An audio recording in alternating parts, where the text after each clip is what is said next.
All right, welcome in everybody. Good evening. It is Sunday night. We are here for our Come Follow Me, and we are in the book of Esther tonight. So, welcome in everybody. Make sure that you are going ahead and subscribing. I am Timothy Berman, Faith and Reason, LDS Covenantal Apologetics, and I have with me Jessica of Christ Pearls. And we are going to have a couple other people maybe joining in. One for sure. We may have another one coming in, and we are going to be talking about the book of Esther. So, welcome in everybody. Hit that like, get the shares out, drop your thoughts in the live chat, and let's have a good discussion tonight. And if you have any questions, we might have time for answering your questions. And so, Yeah, and I've got a let's couple of discussion question prompts that we could put in the comments if you want, if people all want to right. comment on them. So, okay, well, what do we want to start with? Do you want to give the acrostic really quick and just show it, or do we want to do it at the end? We can do it towards the end, I guess. Okay, so, and what was our acrostic word? It's Esther, right? It is Esther, yes. So we're Okay. studying the book of Esther. The acrostic is Esther, which actually is really good because I like doing these acrostics. Mhm. They help us understand. Do you want to give us the words for each letter? And then maybe what we'll do is we'll weave it into our discussion as we go chapter by chapter. And then at the end, you Yeah. could give like an overview. Yeah, we could do that. Yeah. Okay. So the acrostic for this study for the book of Esther is E, where we embrace your divine placement. S is to seek the Lord through fasting. And then T is to take courageous action. And then H is to humble the heart before pride destroys it. And then E is exercise wisdom in timing and speech. And then R is remember the Lord's reversal and rejoice in deliverance. So we have some good stuff for you. And I'm going to kind of sit back and let the ladies have the discussion tonight. So tonight, my friend Rachel's going to join us. We've had her on before, and she put together some really beautiful symbolism ideas. So, what the plan is for tonight, everyone who's just joining us right now, is we're going to basically look at the literary structure of Esther. And I'm going to go through a couple of different chiasmuses I've used for this. And we're going to go through kind of like a variation of one of the main scholarly chiasmus. I know renditions that I found that I think works really well. And so let me just pull up our first slide for the evening so that we can kind of look at that. I put a little overview together. So kind of like a high level, I guess you could say bullet point chiasmus. Let me see. Does that fit? Let's see if we can make that a little bigger. Does that work? Is that looking good? Yes. I feel like we want less black on the sides there. Okay, There we that go. looks better, right? Okay, there. Got to have it formatted for that screen, right? Whoops, it's messing up again. There we go. Okay, so here, let me go back. So do you see here on the right, I have this little, it's kind of like the high level bullet point of the chiasmus structure. So we're going to actually look at a more detailed one. And what we're going to be drawing on, let me just show you really quick. Here, let me change. Let's see. I need to get another. Hold on, I'm going to stop sharing that one really quick. And I want to share my screen so I can pull up a couple of. Here, let me share a window here of probably this one. And yeah, this one. Okay, so I found these really great, just different versions of Esther, the chiastic structure. This one is one that someone made where they color coded it. It's a little different than the main scholarly one.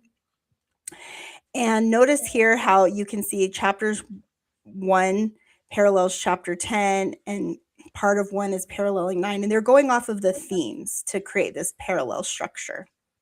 Do you see that? And then at the center of the structure is what you have as this great reversal of circumstances. And in this one, they're emphasizing the climax as Haman's, I guess, pride. It's like the height of his pride right before the fall. And this other one is the one that I'm actually going to be working off of the most. Let's see. Can you see that? Does that look okay? And this one is one that is an adaptation from this scholar, David A. Dorsey, from his book, The Literary Structure of the Old Testament, a commentary on Genesis to Malachi.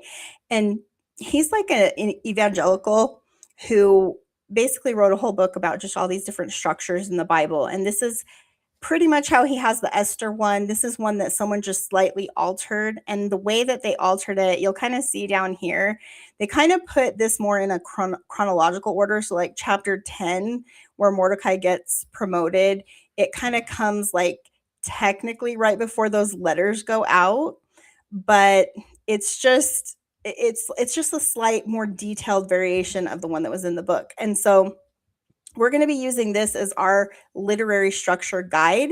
And the turning point here, we are going to make a note.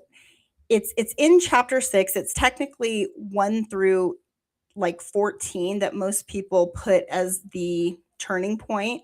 But the way that this one breaks it down in more detail, it's kind of pinpointing this middle verse, chapter 6, verse 10. So we're going to be looking at that.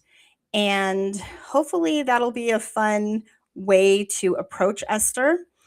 And let me pull up my slides again.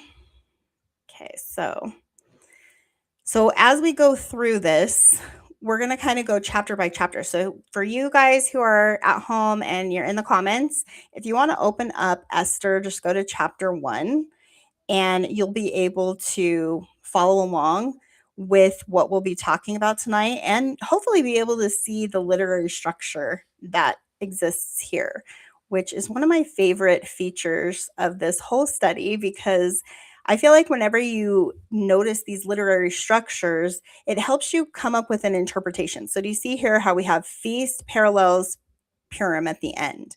And there is a feast associated with that too. You've got Esther being crowned, Esther's request. You've got Mordecai saves the king. The Jews are saved. Haman's plot with the counter decree. You have Esther responds, Esther is given. You have the first banquet, the second banquet. Those are both banquets that she calls. You have like the question of honor, and then where Mordecai is honored. You have this robe and horse where Haman thinks it's for him, and then it's for Mordecai. And then you have that turning point in chapter 6, verse 10, which we'll talk about. And the reason I wanted to talk about this structure is because as we move through these next few Old Testament chapters, when we get to Isaiah, there's also a structure there. And I have coming up later, after we've moved through these chapters, I want to do a parallel where you can see Isaiah's structure compared to Esther's and see if you can recognize the similarities and what that pattern may imply. So hopefully this will be fun tonight. Okay, so our context for Esther. And by the way, let me see. I had a few notes in here too. I might have already kind of talked about this. Yeah, so I mentioned Dorsey. He's an evangelical scholar. He died in 2014 and he had done that book. And in his original structure, it was Esther 6, 1 through 10 that he had as the center point, with 10 being kind of the height of that. And yeah, so basically a chiasmus, for those of you who don't know, it's just an ancient Hebrew way of writing where authors would organize narratives so that they're not just chronological, but they're symmetrical with corresponding scenes that lead to like a central climax that you'll find at the middle of the structure. And so that's how Esther is structured. All right, so enough about that. Now, the world in exile is really interesting. There's a lot going on here that's going to overlap with what we talked about last week with Nehemiah and Ezra. And hopefully this timeline will kind of help you place Esther. So you have this captivity, which is actually the book of Daniel. And so it's going to be weird because we're reading about Esther right now. We were reading about Ezekiel before, and all of this comes actually after Daniel. And then we're going to jump back to Daniel later. So just try to keep the timeline straight in your mind. And I'll try to do this again when we get to Daniel, just because, I don't know, when you're reading the Old Testament, just in order, the way that we're doing it for the Come Follow Me, it is confusing because you're jumping around so much in the timeline. And so you'll see here's kind of Ezekiel, that second part, 597. You've got the temple destroyed.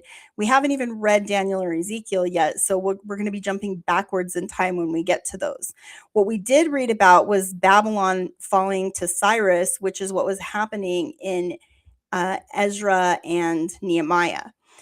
And we talked about Zerubbabel, remember the governor there, who's kind of governing this return for the Jews to go back and build their second temple. We talked all about the building of that temple, some of the trials that they faced. We talked about Haggai and Zechariah. And Esther kind of fits in this period, 483 to 473 BC. So just think like circa 480 BC is the time. And this is where many of the Jews have gone back to Jerusalem, and they're in the process of trying to get this temple. They have been for a couple decades. And now they're kind of getting towards the end of that, and more have moved in since the time that we discussed last week. But there's still many tens of thousands of people kind of scattered throughout the old Babylonian Empire and this Persian Empire. And Esther takes place during the time of the Medes and the Persians. So for those of you who are familiar with Daniel, remember when Nebuchadnezzar, who's the king of Babylon, back in the time when Jerusalem gets destroyed, it's like the third time, and people get carried away captive into Babylon, including Daniel. He has that vision of the tower, or not the tower, but the statue, and it's like Babylon and all the great kingdoms. Well, they're in the time of the Medes and the Persians during Esther's time. And the reason why it's like Medes and Persians, you'll notice in the book of Esther, it'll sometimes be talking about the Medes or the Persians. It's because there's some overlap between these kingdoms. And this king that we're talking about, he's kind of like over all these provinces. It lists out the provinces that he's over. So before we begin the story of Esther, I think it's just helpful to place her in her historical setting, because the time that it's taking place, I mean, this is nearly a century after Jerusalem had fallen to Babylon back in 586, and after Lehi had left Jerusalem with his family. And so Israel's exile, it kind of unfolds in stages. Like Daniel's taken captive in that first deportation in 605 BC. Then you had Ezekiel in the second, which was 597 BC. And finally, Jerusalem and Solomon's temple were destroyed in 586. So there were like 3 attacks on Jerusalem that resulted in this scattering. And each time, like, people are getting sent to different locations. Some are staying, many are not. They're in exile. So the exile doesn't last forever, though. In 539 BC, we have Cyrus. That's what we discussed last week, with him ordering the Jews, or allowing them to be able to come back. And so that kind of starts moving people around again. And at this point, anyone who's called a Jew would have been anybody who was living in the kingdom of Judah at the time of these 3 attacks from Babylon. And so some families returned with Zerubbabel, and later with Ezra, and then still again with Nehemiah. So they're kind of returning in stages. And the second temple was completed in 516 BC. But many Jews actually chose, or might not have been able to return. And so they had remained kind of scattered throughout this very vast Persian Empire, which you can kind of see here. I've kind of marked like the territory it's covering. It's a very large area. The empire stretched from India to Ethiopia, encompassing 127 provinces, making it the largest empire God's covenant people had ever lived under. Esther and Mordecai lived in Susa, which you can see right there on the map. And it was one of the royal, like, capital cities of Persia, and it was hundreds of miles away from Jerusalem. That setting creates this central tension of the whole story. These are covenant people living in exile, far from their promised land, far from the temple, and under the authority of a foreign king. And so we're going to be asking a question as we're studying tonight. Can God's covenant people remain faithful while living in a world that doesn't share their covenant? Well, we're going to learn about that in Esther. So Esther kind of answers this question, and I would say it's a resounding yes is the answer. And we're going to study how God does that And I think something that's really interesting in Esther is that it's kind of through like a quiet faithfulness and I would say hidden providence that all of these events come about. So there's no parting of the Red Sea, there's no even mention of the name of God, but it is clearly God's hand involved in these people's lives. And so we'll talk about God being in the details of our lives. And another interesting historical detail is that the book of Esther, it's only a biblical book. So it's actually not in the Dead Sea Scrolls. It wasn't discovered in the Qumran caves. And it's not in the Islamic record either. They don't have this story either. Every other book of the Hebrew Bible is represented by at least fragments, but Esther isn't. Scholars have proposed several explanations for this. Some suggest that the Qumran community may have been uncomfortable with Esther because God's name never appears in the book and its setting takes place outside of the land of Israel. Other points to the community's different calendar, which may have affected their observance of Purim, so they don't recognize Purim. They're more orthodox, this community, and I actually found a little article on this. Maybe I can link it in the comments. It's really short. It's just like a little quick blurb that talks about why Esther isn't in the Dead Sea Scrolls or in any of the other of these sources. And ultimately, we don't really know why it's missing, but the Christians, and in the time of the New Testament, they really liked the story of Esther. And they viewed her as kind of like a bride archetype. So we're going to talk a little bit about that later coming up too. So think about bride symbolism as we're going through the literary structure tonight. Ironically, the absence of Esther among the Dead Sea Scrolls, I think actually mirrors one of the book's central themes. So God's name is hidden from this whole narrative, and the book itself is kind of hidden in its own way in all of the archaeological collections that we have, but neither the absence of God or the absence of Esther in these other books diminishes what I think is a very powerful message about deliverance. And we'll see that theme as the central point in the chiasmus. And so we'll talk a little bit about that too.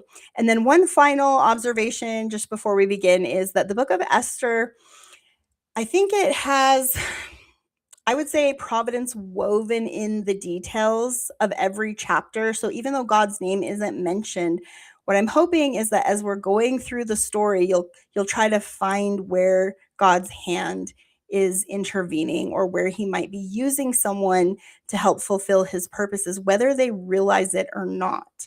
So maybe just a little food for thought. Okay, so here's how we're going to read Esther tonight. I want to kind of use it the way that I think the literary structure intends. So it's not just arranged chronologically, it's arranged literarily.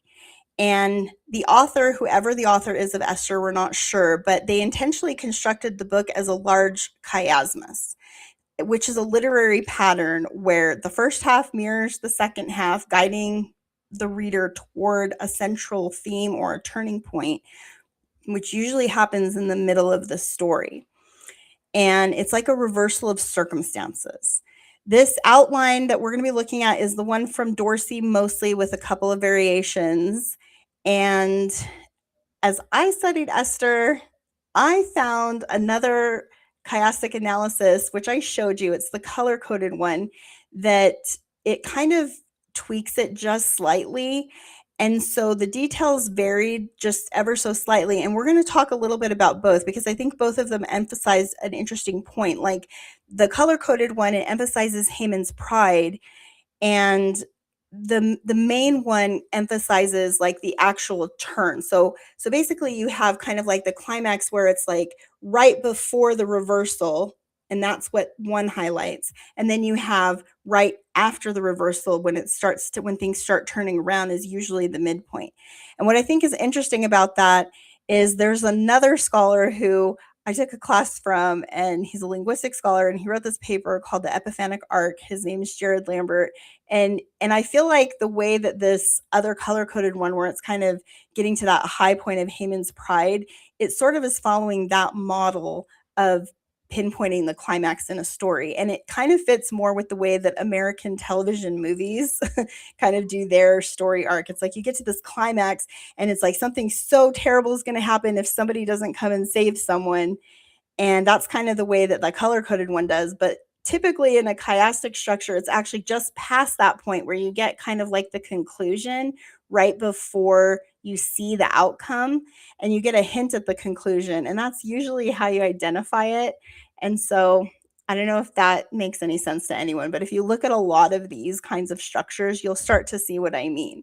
They all kind of follow a very basic framework. And that was just some differences that I noticed in the way that people had approached this. So anyway, I had chosen Dorsey's just because it's more scholarly. He backs it up with a lot of research, and I think it fits more of that kind of technical chiasmus structure from everything that I've read. And I'm not an expert, but I've read quite a few, and I kind of could gather that his was following your typical model and structure. And so I want you to notice how the story narrows in successive layers. So I've got all the layers listed on this slide here. You can kind of see it going into the climax, and then you've got Esther 6:10 at that turning point, and then it goes out. And basically you've got it beginning with royal feasts and decrees by the king. Esther's going to receive a crown. Mordecai is going to save the king. And you'll have Haman's plot developing during this. And then you've got Esther responding. She calls 2 banquets. And the story kind of pushes towards this climax where the question becomes, like, who truly deserves the honor? Is it Haman? Is it Mordecai? Like, what really needs to happen here? And so everything kind of converges at Esther chapter 6, verse 10. And that says, then the king said to Haman, make haste and take the apparel and the horse as thou hast said, and do even so to Mordecai the Jew. And it's just like, whoa, like he thought he was going to get this reward. And then he's being asked to do this for who he perceives as a dissident, an enemy, someone that he hates, which is just a very interesting hinge point in the entire story. And so everything before that moment kind of moves towards death, pride, and destruction for the Jewish people. And then everything after that moment moves towards like new life, humility, deliverance, and like a restoration of the covenant, because people are remembering the Lord their God in the process of all of this. And so as we move through the story today, just notice these small chiastic markers on each slide. I've noted where we're at in the chiasmus on each slide, and they're little signposts just showing you where we're at in the structure. You don't need to memorize it. It's just there to help you see how carefully the author constructed the narrative. And by the end of the lesson, I'm hoping we can come back to the structure and discover that Esther isn't the only biblical book designed this way. Isaiah uses a remarkably similar literary architecture on a much larger scale, like across all 66 chapters. And that comparison, I hope you'll find fascinating. I find it fascinating. So now that we know how this book is built, let's step into the story and start with the royal feast that sets everything in motion. Okay, so a crown removed. This is an interesting way to start a story. And oh, this is a good comment from Thomas. Put that up there. Yeah, it is. A chiasmus is kind of like a divine essay. That's funny. I love that. With the thesis at the center. It's so true. It's like we tend to write, where we give our thesis right at the beginning, and then, we build our essay, like our 5-paragraph essay style. But the way they're doing it is they're putting the thesis at the central point, and they're like mirroring themes. And I love that structure. I think it makes it really easy to start interpreting. One of the things that we can talk about when we get to Isaiah, and a little bit here with Esther, is that when you have a structure and you can see the central theme, then what it does is it helps you to interpret everything in its own context. And the context is the structure and what it's highlighting. And so we'll talk about that when we get to the symbols at the end. We're going to go into the story, then we're going to pull back out of the story, and we'll look at it kind of like high level. So right here, we're in Esther chapter 1. We're in verses like 3 to 22 is kind of where it picks up. And if you look at Esther 1, like 10 through 12, it says on the 7th day when the heart of the king was merry with wine. So I want you to think about the number 7 and what it symbolizes and what wine symbolizes, and think about all of the royal symbols, the royal objects, the biblical numbers. Think about Hebrew textiles. think about colors and all of those things, because as we're moving through the text, I just want you to pull it out. And you guys open up chapter 1 of Esther and kind of go through and highlight as we're talking, because we're not going to have time to read every verse, but I just want to kind of move through the literary structure. And then at the end, when my friend Rachel comes on, she's going to talk a little bit about some of these symbols, and I have some slides where we're going to go over that. So hopefully it'll be fun. But if you look at Esther chapter 1 and kind of go over to verses 10 through 12, where it says the seventh. What just happened? Whoops. Not sure what just happened there. Was that you, Sorry Tim? about that. That was probably me. Okay. Here, let's see. I'm not sure where Rachel's at, but I want to put us back on here too, because I feel like I'm talking and you guys are staring at slides, but you can't see my face. Okay, there we are. Okay, so here we are. And let's see. Okay, so go to Esther chapter 1 and look at verses 10 through 12. We've got on the seventh day, the heart of the king's merry with wine. He commands the people to bring Vashti. So what's happening here is he's celebrating with his princes who he's over, and he's very happy. He's a little drunk and merry, and he wants to show off his really beautiful queen to his friends. So he commands her to come before him, and it says to bring with the royal crown, or the crown royale, to shew the people and the princes her beauty. But the queen Vashti refused to come at the king's commandment. Now, I want to side note here and say that I did a ton of research on, is there any traditions? Like, I looked at the Tanakh, I looked at the Midrash, I looked at lots of different scholarly commentary of maybe why Vashti refuses to come. In Latter-day Saint interpretation, most of our scholars, they tend to view her as modest, like she's not willing to come before the king. And this is, from what I could tell, it was tied to one of the old like Jewish commentaries, like one of the old rabbi commentaries, where he interpreted where it says bring Vashti the queen before the king with the crown royal. He interpreted it as he wanted her to basically go before everyone naked, just wearing her crown, and she refused to do that. And so she ends up becoming kind of like a symbol of just, I don't know, sticking it to the king. It's like, no, dude, I'm not doing that.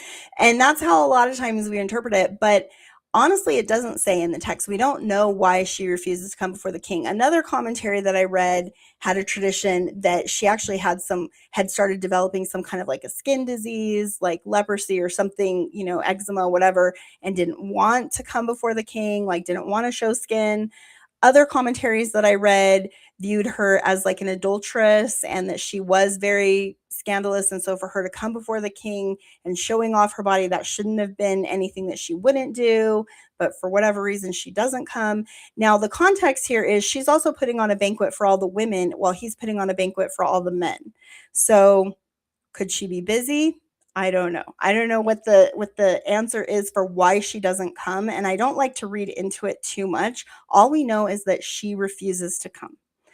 And at this time, another little bit of historical context is that right up to this moment, I think you'll notice as you're reading the text that women do get listened to by men in these stories. So for example, like Esther has a dialogue with Mordecai. She also has a dialogue with the king, and he does listen to her. Now, to be fair, he also listens to a lot of other people, which we'll talk about. And then, but if you look at Haman's wife, she has some things to say to him that kind of helps him come to this decision of making this gallows for Mordecai. Her and his friends are his influencers there. And so you can see him kind of listening to his wife. And from everything that I could gather and read, it sounded like at the time of this kind of 5th century BC Persian era in this region, there was more of, I wouldn't say equality, but I would say like there was a respect and an honor for women. But it does seem to turn around, and it actually seems like this action right here with Vashti is the catalyst for that, because what ends up happening, if you look at skip down to Esther chapter 1, verse 19. It says, "Let there go a royal commandment from the king that Vashti come no more before the king, Ahasuerus." And I think it's Ahasuerus. I don't know how to say it. It's like Ahasuerus or Ahasuerus. I heard it both ways, and I really honestly don't know how to pronounce it, but I'll say Ahasuerus. And it says, "Let the king give her royal estate unto another that is better than she." So he ends up making this royal decree that's actually one he can't revoke because he uses his ring signet. Now, this ring is a royal object. It represents an authority, and not just any authority, but it actually represents like an irrevocable decree. So it can't be like, even the king cannot undo it, which I think is interesting. And it's a little reckless, if you ask me, because he basically makes quite a few of these, and he seems to be delegating a lot of his authority to other people without even really like analyzing the potential consequences of what he's doing, which I thought was kind of interesting for his character. And we can talk about that as we kind of move through the text.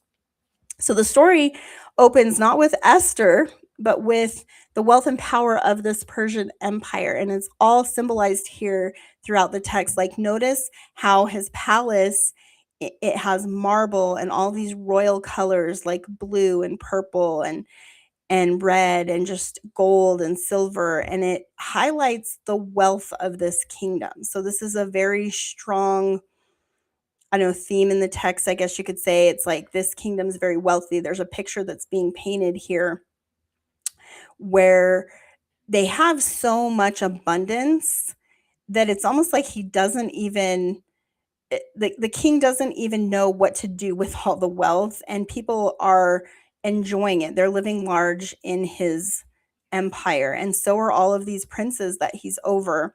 And it says that he's over 170 and 20 provinces, so 127, right in verse 1 of chapter 1. And he makes this big feast. This is for all the Media and Persia princes and nobles. And Vashti has one for the women. And then she gets called. And then out of that comes this decree that basically comes through his advisors. So the royal advisors are like, "Oh no, Queen Vashti refused to come at the king's commandment by his chamberlains. Therefore was the king very wroth, and his anger burned in him," it says in verse 12. So he's feeling like this wrath and this anger, and these guys that he's hanging out with are kind of playing on that. And the king, he asks his wise men, which are like his elders and his advisors, who supposedly know about these things. And it says in the King James, it says, "which knew the times." And if you click on times and you look at the footnote, it'll link you over to Chronicles 12:32 and Matthew 16:3. And this is where it's talking about discerning the signs of the times and kind of understanding the global situation that you're in, the world situation that you're in, and understanding what the potential risks are. And so he asks for these guys to counsel him. It lists several of these guys. And then basically they decide that this deed of the queen should come abroad unto all women, it says in verse 17, so that they shall despise their husbands in their eyes if we don't do something about this. So they feel like they have to issue this command that all the women need to obey their husbands. And so that's what they do, that they should give honor to their husbands and be obedient to them. And so that's how the chapter ends, is with this first decree. And so the narrator, again, he doesn't tell us why she refuses. We just know that she does. The text simply says, "But Queen Vashti refused." And so I think rather than speculate, it's better to focus on what the text itself is emphasizing here. And what is being emphasized in her refusal is the change of the course of the story. So this is a catalyst for change. And the king's advisors, after they panic and the queen refuses and they fear all the women in the empire are going to rise up against their husbands, their solution is this irrevocable Persian decree. Vashti's removed, another queen will take her place. And so at first glance, it just seems like palace politics, but from the perspective of the literary structure and just kind of the whole story, it's actually the first example, I think, of hidden providence. And I think that's what the structure wants us to see. Like that's what the literary structure would try to point us to. Because there's no miracle that occurs, there's no prophet who appears, and God isn't mentioned. We're seeing this, what seems like an ordinary political decision, but it's actually preparing the way for Esther's entrance to be able to save her people. And so this is kind of like our first glimpse at the literary structure and how it's functioning, where we've got this royal feast, the queen losing her crown, and letters are getting sent through the empire. This is important too. So think about those royal symbols, royal messengers sending these decrees. And these later themes are going to reverse as Esther's story reaches its conclusion. And so already the author, I think, is inviting us to look beyond the coincidence and see what appears to be random politics actually becomes the means by which God preserves his covenant people. And so, with the throne unexpectedly vacant, the story is now ready for its unlikely heroine, a young Jewish orphan living quietly in exile whose Hebrew name is Hadassah. Now, I do have a slide at the end where I'll go through and I'll talk about the names of these like 4 main characters and really 5. And I didn't really get into Haman's wife, although you could look at her too. She's interesting. She's kind of like an anti-weaver symbol. We've talked about that before. But I spent more time on Esther, Mordecai, Haman, and the king, and a little bit about Vashti just because she obviously is a catalyst right at the beginning. So right now we're in chiastic structure B. So this was A, and I hope you see here on the slide where it says we have right here where the crown is removed. See, there's A, and then how it kind of starts to overlap into B. So we're in chapters 1 through the beginning of chapter 2 is where B starts. And these are kind of the themes here that are happening in that chapter. There's a power vacuum that's created. And this is important for God putting his purposes together. Okay. And so, Rachel, are you there? Looks like she's trying to jump on here. So we just barely started going through the chiasmus that you and I had talked about. And so basically we're looking at structure part A and B. And I'll just go back really quick so you can see the overview. So here's the overview of that structure.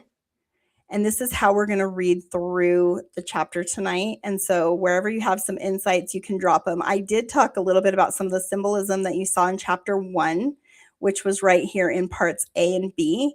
So if you want to add anything before I move on to where this power vacuum is going to push our story along, let me know.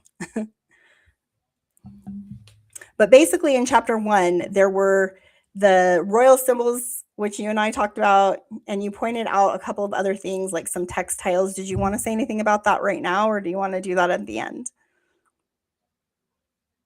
Oh, I can't hear you. Can you guys hear her? I can't hear her. I can't hear ya.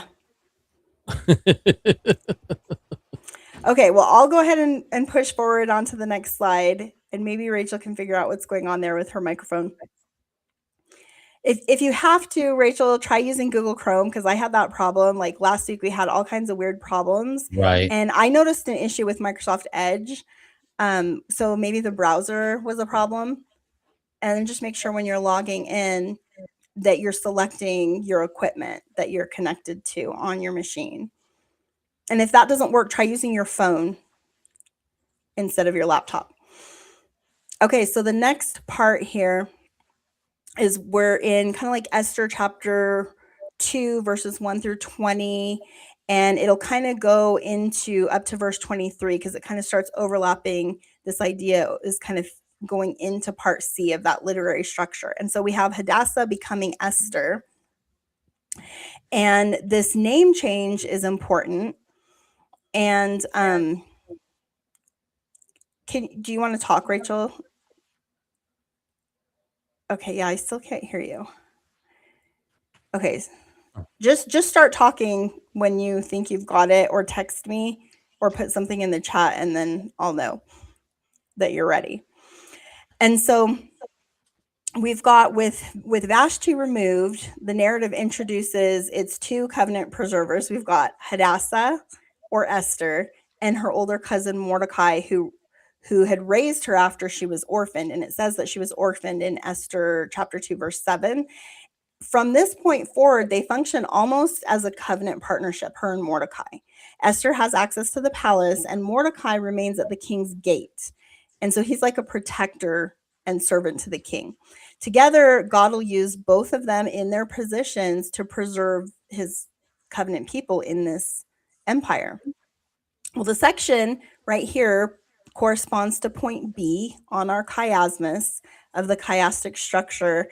Esther receives a royal crown, and on the surface, she appears simply to be the winner of a, I don't know, like The Bachelor. I was like reading this and I was like, this is kind of like the first Bachelor. And it's like all these women are lining up for the king, who's not really a bachelor because he's got tons of wives and concubines, but that's kind of how they play it. It's like The Bachelor. And they prepare them for a year and they do all this anointing and all of these things to make these women beautiful and get them ready for this beauty contest. Basically, it's like a beauty pageant for the king, or The Bachelor is what totally came to my mind. So it looks like she's the winner of this like royal search for a new queen, but the narrator repeatedly tells us that Esther, quote, obtained favor wherever she went. So everyone seems to love her, including the people, the servants who are assigned to her. And nothing miraculous is described, but God's hidden power, his hand, it's already quietly directing the events. And I think that's what the structure is trying to help us see. And so one small detail that's especially revealing is when Esther is brought before the king, and we read in Esther chapter 2, we're going to look at verses like 15 and 17 here, and I'm just going to paraphrase, but it says, Esther obtained favor in the sight of all them that looked upon her, and the king loved Esther above all the women, so that he set the royal crown upon her head. So she basically fills this power vacuum. And verse 15 also notes that she required nothing beyond what Haggai, the servant, recommended. And this was a demonstration of her humility. For those of you who've seen like a lot of the movies about Esther, remember how they kind of show her not taking all the jewels and everything that a lot of these other women are doing. She kind of just adorns herself very humbly. And this is something that those around her take notice of. And so unlike others who sought to distinguish themselves, she actually acts with this humility and wisdom that is what draws, I think, the king to her.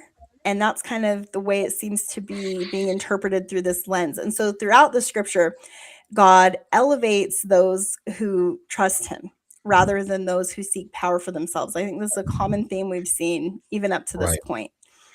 So you see that here too with her. She's humble and she becomes elevated. So the story moves immediately into point C in the chiasm. Mordecai uncovers a conspiracy to assassinate King Ahasuerus, and he reports it through Esther. The conspirators are executed, and the event is carefully recorded in what they call the Royal Chronicles.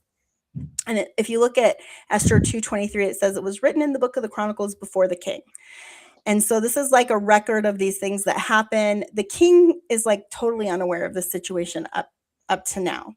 He'll learn about it later because of this record, the Book of Chronicles. So here's another royal object that we can take note of. At first, it seems like an unrelated historical detail, but I promise this is going to help us see the hand of God. So Mordecai, he receives no reward.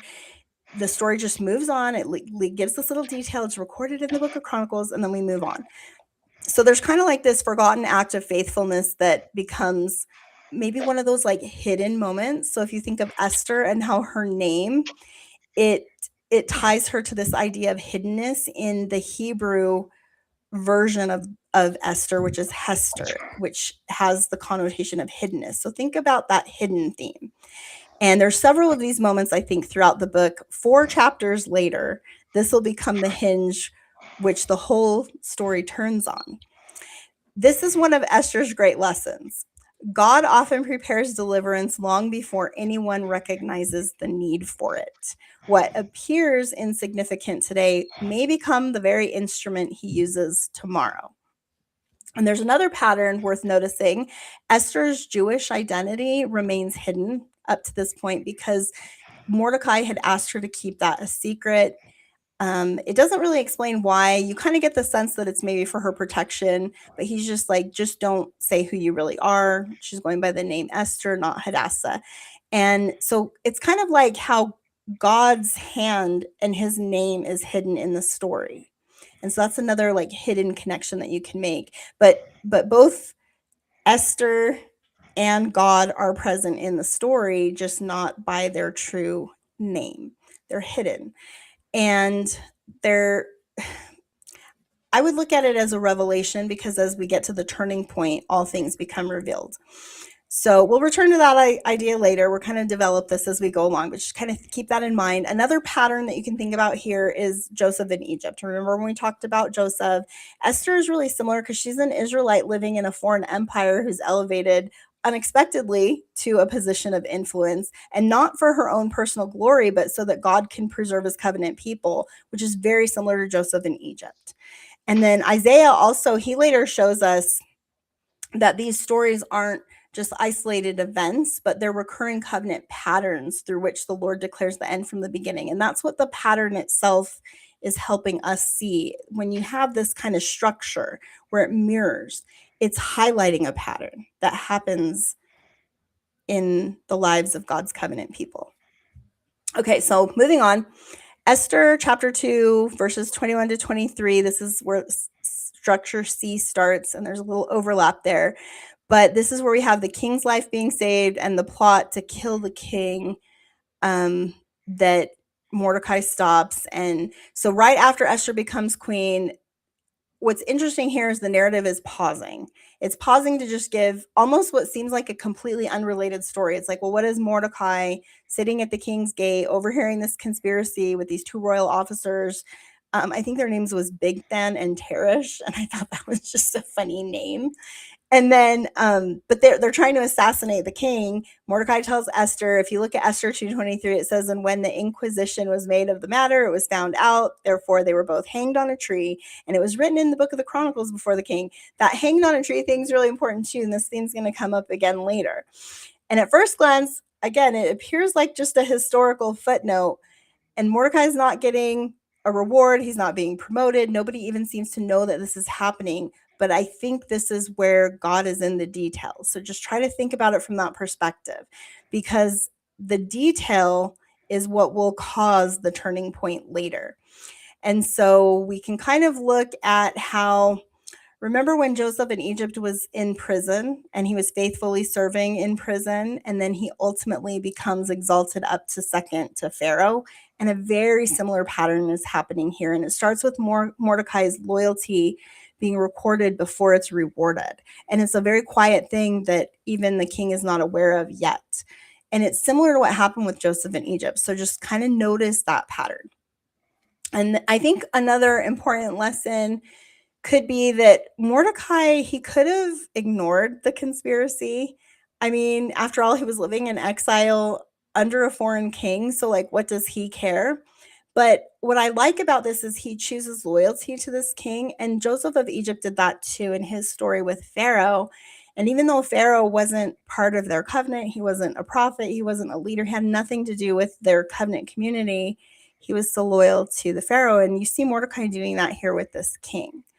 And so I think that their faithfulness in serving these people who are outside of their own covenant community is something that results in blessings, not just for the people, God's people, but for all the people that are around them. And so think about how maybe like a quiet act of righteousness can become one of those unseen threads through which God preserves his people. And maybe one other final literary observation in this section would be that this last event before Haman enters the story, we see the author intentionally establishing Mordecai's character first.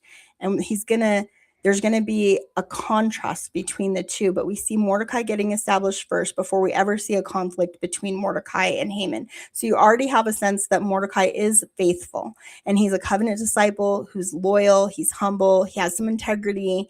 And I think that this kind of helps us understand the conflict that follows. It's not just personal. It does become a contrast for us to learn from between covenant faithfulness and what that entails in terms of your characteristics and attributes versus pride, someone who's seeking to get gain for themselves.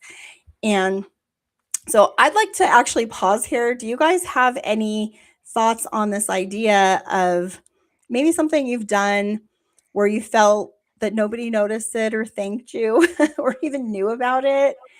Maybe serving like a family member, or I don't know. First of What all, are can your you hear thoughts? me now? I can. Yeah, we Yes. can hear you. Yay! Perfect timing. Yay. Sorry, I didn't realize when my husband set up my computer that he set it up specifically to work with this headset, and so Oh, me and well, my lack of technology knowledge, I'm so sorry.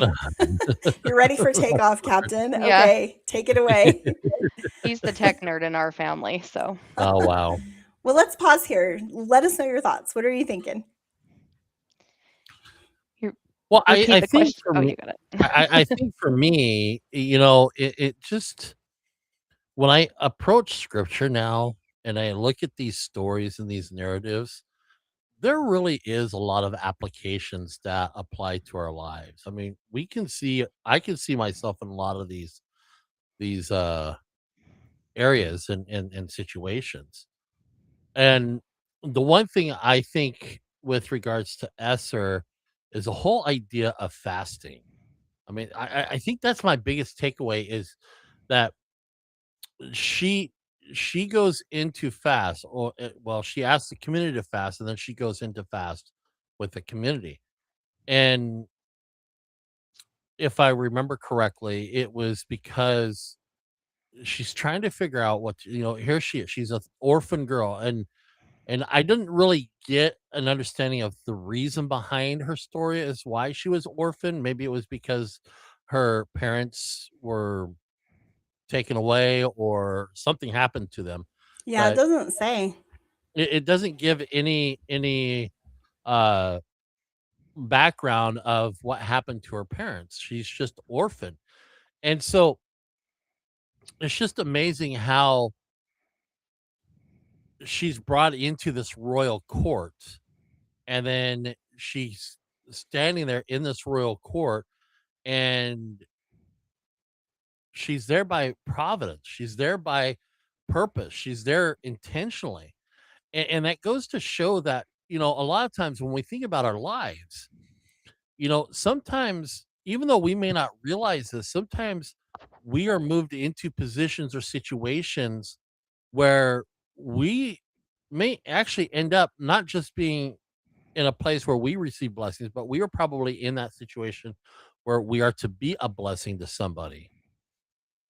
And sometimes we don't see that. And I think we forget how God really does work in the lives of those of us who truly are in line with his purpose and his will, and sometimes even when it seems like the spirit's quiet and our prayers are not being answered, we still see he moves in those places, and he moves in those sacredness. We may not see it, we may not recognize it for what it is until we actually look backward and we look at, oh, now I can see the marks of his grace. I can now see where his tender mercies were being applied.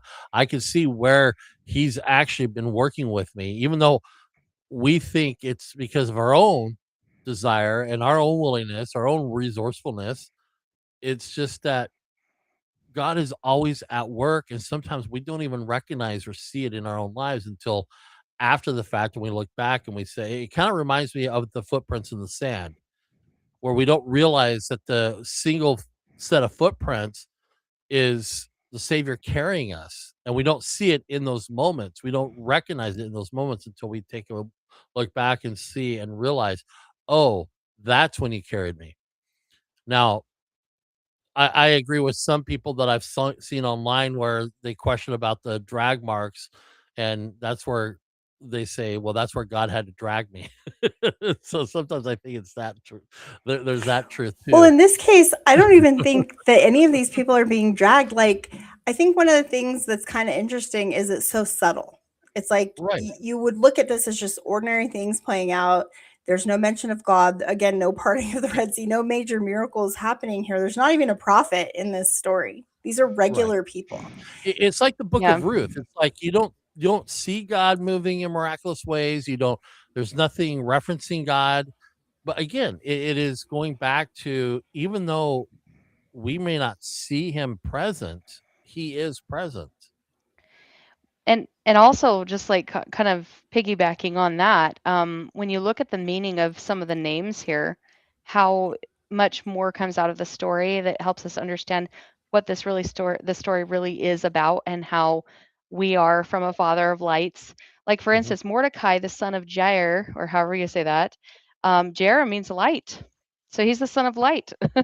And Oh, we I know like that God one. is the God of light. And and then I love what it says here in Esther too, because you were mentioning about her parents and how she was orphaned. And in a way, we were orphaned from Mhm. like when Adam and Eve partook of the fruit. In a way, you can kind of think of that as like the first parents or whatever, Yeah, like and that we, covenantally we're yeah, exactly, displaced. yeah, exactly. So there's that displacement, and then it says, just like kind of thinking about that.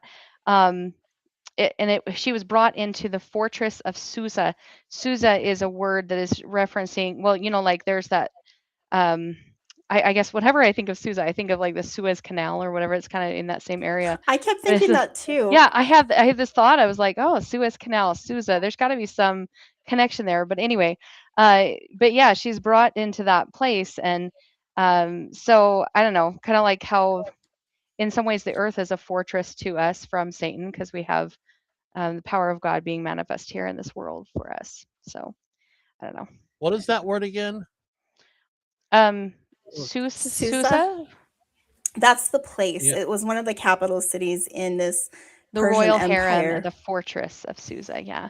Yeah, and there's a fortress in the city. The city itself is a fortress. It's like one of the strongholds in the empire. Okay, so Yeah. I'm Well, gonna there. kind of move Oh, on to the next part. real, Oh, real do you quick, have real something quick. for two? Yeah. Yeah, yeah. Because when you say, is it Susa, Yeah. Susa. Susa? Well, SUSA is there, how they had it. SUSA. Okay. And Well, sometimes it was it called almost. Shushan too. Oh, Sushan. Okay. Well, there's a very close Greek word, sozo, which means to save, deliver, protect, heal, and make whole. That's kind of a Yeah. nice connection. I like that. Can Yeah. I add one more thing too? If unless Yeah. sorry, I didn't mean to interrupt No, what go you're ahead. doing. But along with this, like one of the first things that they do when they bring her into this fortress, and so just kind of going off of this fortress idea, because I was kind of, I don't know. See, like I read the Book of Esther, and I feel like it's a story about the restoration. It's a story about the Latter Day Bride, and we were cut off, and then we're brought into this fortress. Like I don't know if you talk to anybody from Utah, these mountains around us, they always kind of describe it like a fortress. So I kind of think Yeah. of that there. Then it said he's prescribed a special diet for her. And I think about the word of wisdom, how like that was kind of like a special diet that was Mhm. prescribed for this Latter Day Bride. And so Yeah, this is all the and, stuff they're doing to like ready these and then ladies. 7 maids. There's 7 maids specifically chosen. 7 is that number, like Zion. Like I don't know. So many layers here that we could go into. It'd probably take forever to dissect them all, So but here's what we're gonna that's do, how I Rachel, think of because this. you weren't here at the beginning, but what we're gonna do is we're gonna go through the literary structure, and then I did make Okay. a slide for all of those things that you just mentioned. So I made Oh, one for okay. the All right. bride. I made one for the bride symbology, one for the textiles and colors that we talked about, and then one for the royal objects and Okay. messengers that All right. includes the animals, so you'll be able to hit Great. on all that. And then if you Okay. check your I'll leave email that. right now, I sent you that so you can kind of scroll ahead and look at that really quick while we're talking Okay. if you want. Great. Perfect. Okay. No, that will be very helpful because And I'm then so sorry I was so late. so what we're doing right now is we're kind of moving through the structure, and yes, if you want to weave in some of those thoughts on the structure or on the acrostic, that's kind of what we'll do, but what we'll do is pull back at the end and give the overview, because just the nature of discussion is like sometimes we forget to say something, and so I just wanted to like kind of do like an overview at the end where we can kind of run through all those symbols and the acrostic. But if you guys think of something, notice how I've got this going in chronological order. So as we move chapter Yeah. by chapter, if you see like something in one of those verses and you're like, oh, we should call that out and kind of weave that into our discussion on this little section, do it. but just understand that you can give all the details at the end because I'll have slides to go with it. Sounds good. No, Okay. sorry about that. I kind of came in, I was like, where are we No, at? you're I fine. feel so bad because No, we had do some it family thing we had to exactly deal what you're with. doing, like where you see it in the verse. If there's like a verse you want to highlight, do it. And then notice on the slide right here, Rachel, look on here how I have section C is where we're at. We're at structure level C in the chiasmus, and this is what's happening there. And so just kind of follow along. And as we're going, if there's stuff in that Okay. that you want to pinpoint, just do it as we're moving through, because then we can kind of talk about it in order, in chronological order. Sure. Okay, so the next part that we get to in the chiasmus is we're in chapter 3, and it's most of chapter 3, and it kind of goes into the beginning of chapter 4. And what's happening here is there's this plot of Haman's and this decree against the Jews. And so the story, it reaches its first major crisis for the people. Haman is elevated to become the king's chief official, and everyone is commanded to bow before him. Mordecai refuses. So, kind of like Vashti, he's like, nope, sorry. Well, it says in Esther chapter 3, verse 2, but Mordecai bowed not, nor did him reverence. The text never explicitly tells us why Mordecai refuses, but it is clear that his loyalty to God takes precedence over loyalty to any political power. What begins as one man's quiet act of covenant faithfulness quickly becomes a crisis for the entire nation, though. So Mordecai's act, it actually affects all of his people. Everyone's going to get punished for this thing that he does. So notice Haman's response. It's completely disproportionate to what is happening here. It says in Esther chapter 3, verse 6, he thought scorn to lay hands on Mordecai alone, wherefore Haman sought to destroy all the Jews. So it's like the response that Haman has is so disproportionate to like the act that's being done here. It's like his beef should be with Mordecai, but no, it's not just with Mordecai. He's going to make it with Mordecai and all the Jews, everyone who comes from this kingdom of Judah. Well, his wounded pride grows into a collective hatred for the people, and one faithful Jew becomes the justification for condemning an entire covenant people. That is Mordecai. The narrative also identifies him repeatedly as Haman the Agagite, and we're going to talk about Haman's name. His name, the etymology is a little bit unclear, but one of the things that it links to is the Hebrew sound Hama, which means to rage. And you do see that theme here with Haman, which is kind of interesting to consider. And we'll talk about some other considerations for his name coming up as we pull back. So whether understood historically or literarily in the structure, the title of Haman the Agagite, it recalls ancient Israel's conflict with Amalek. The story isn't just about Mordecai versus Haman. It becomes kind of like another chapter in the continuing recurring conflict between God's covenant people and those who seek their destruction, which is what the Amalekites represent.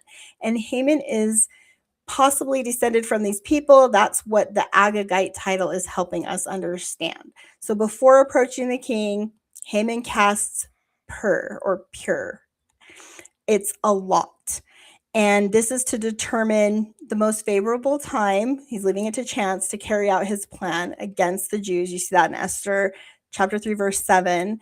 And later, the Feast of Purim will get its name from this event.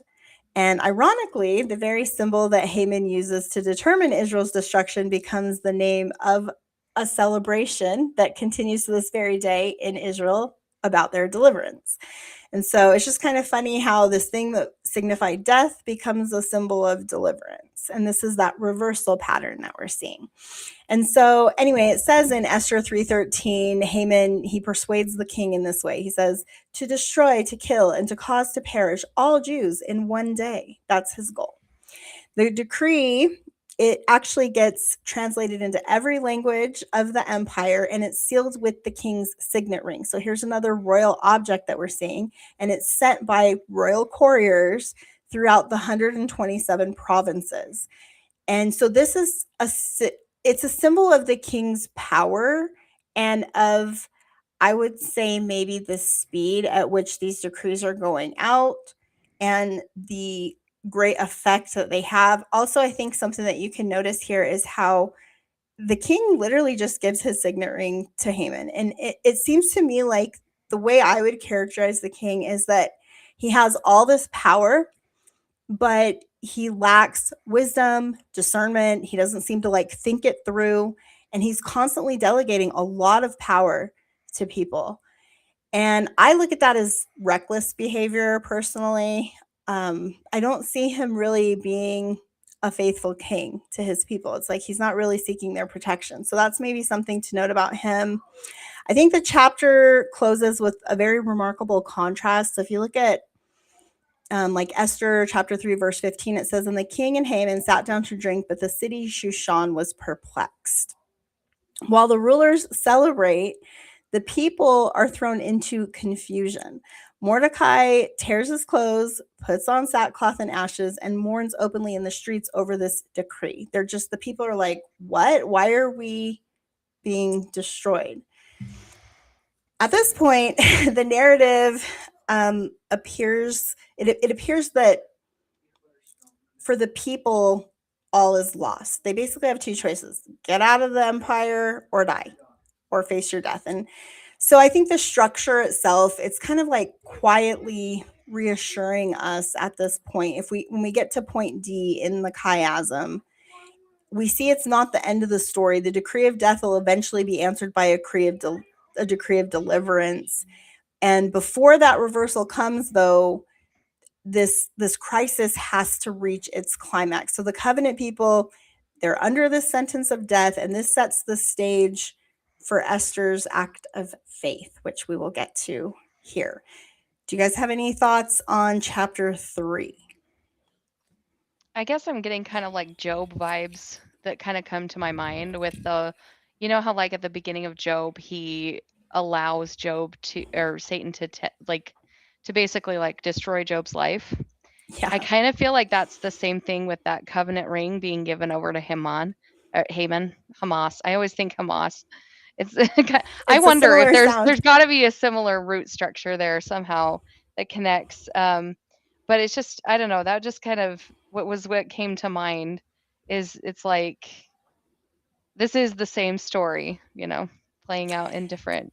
Yeah, that's actually told a different way. It's a good thing to point out because Job is going to be the one that we do next. So that's a good point.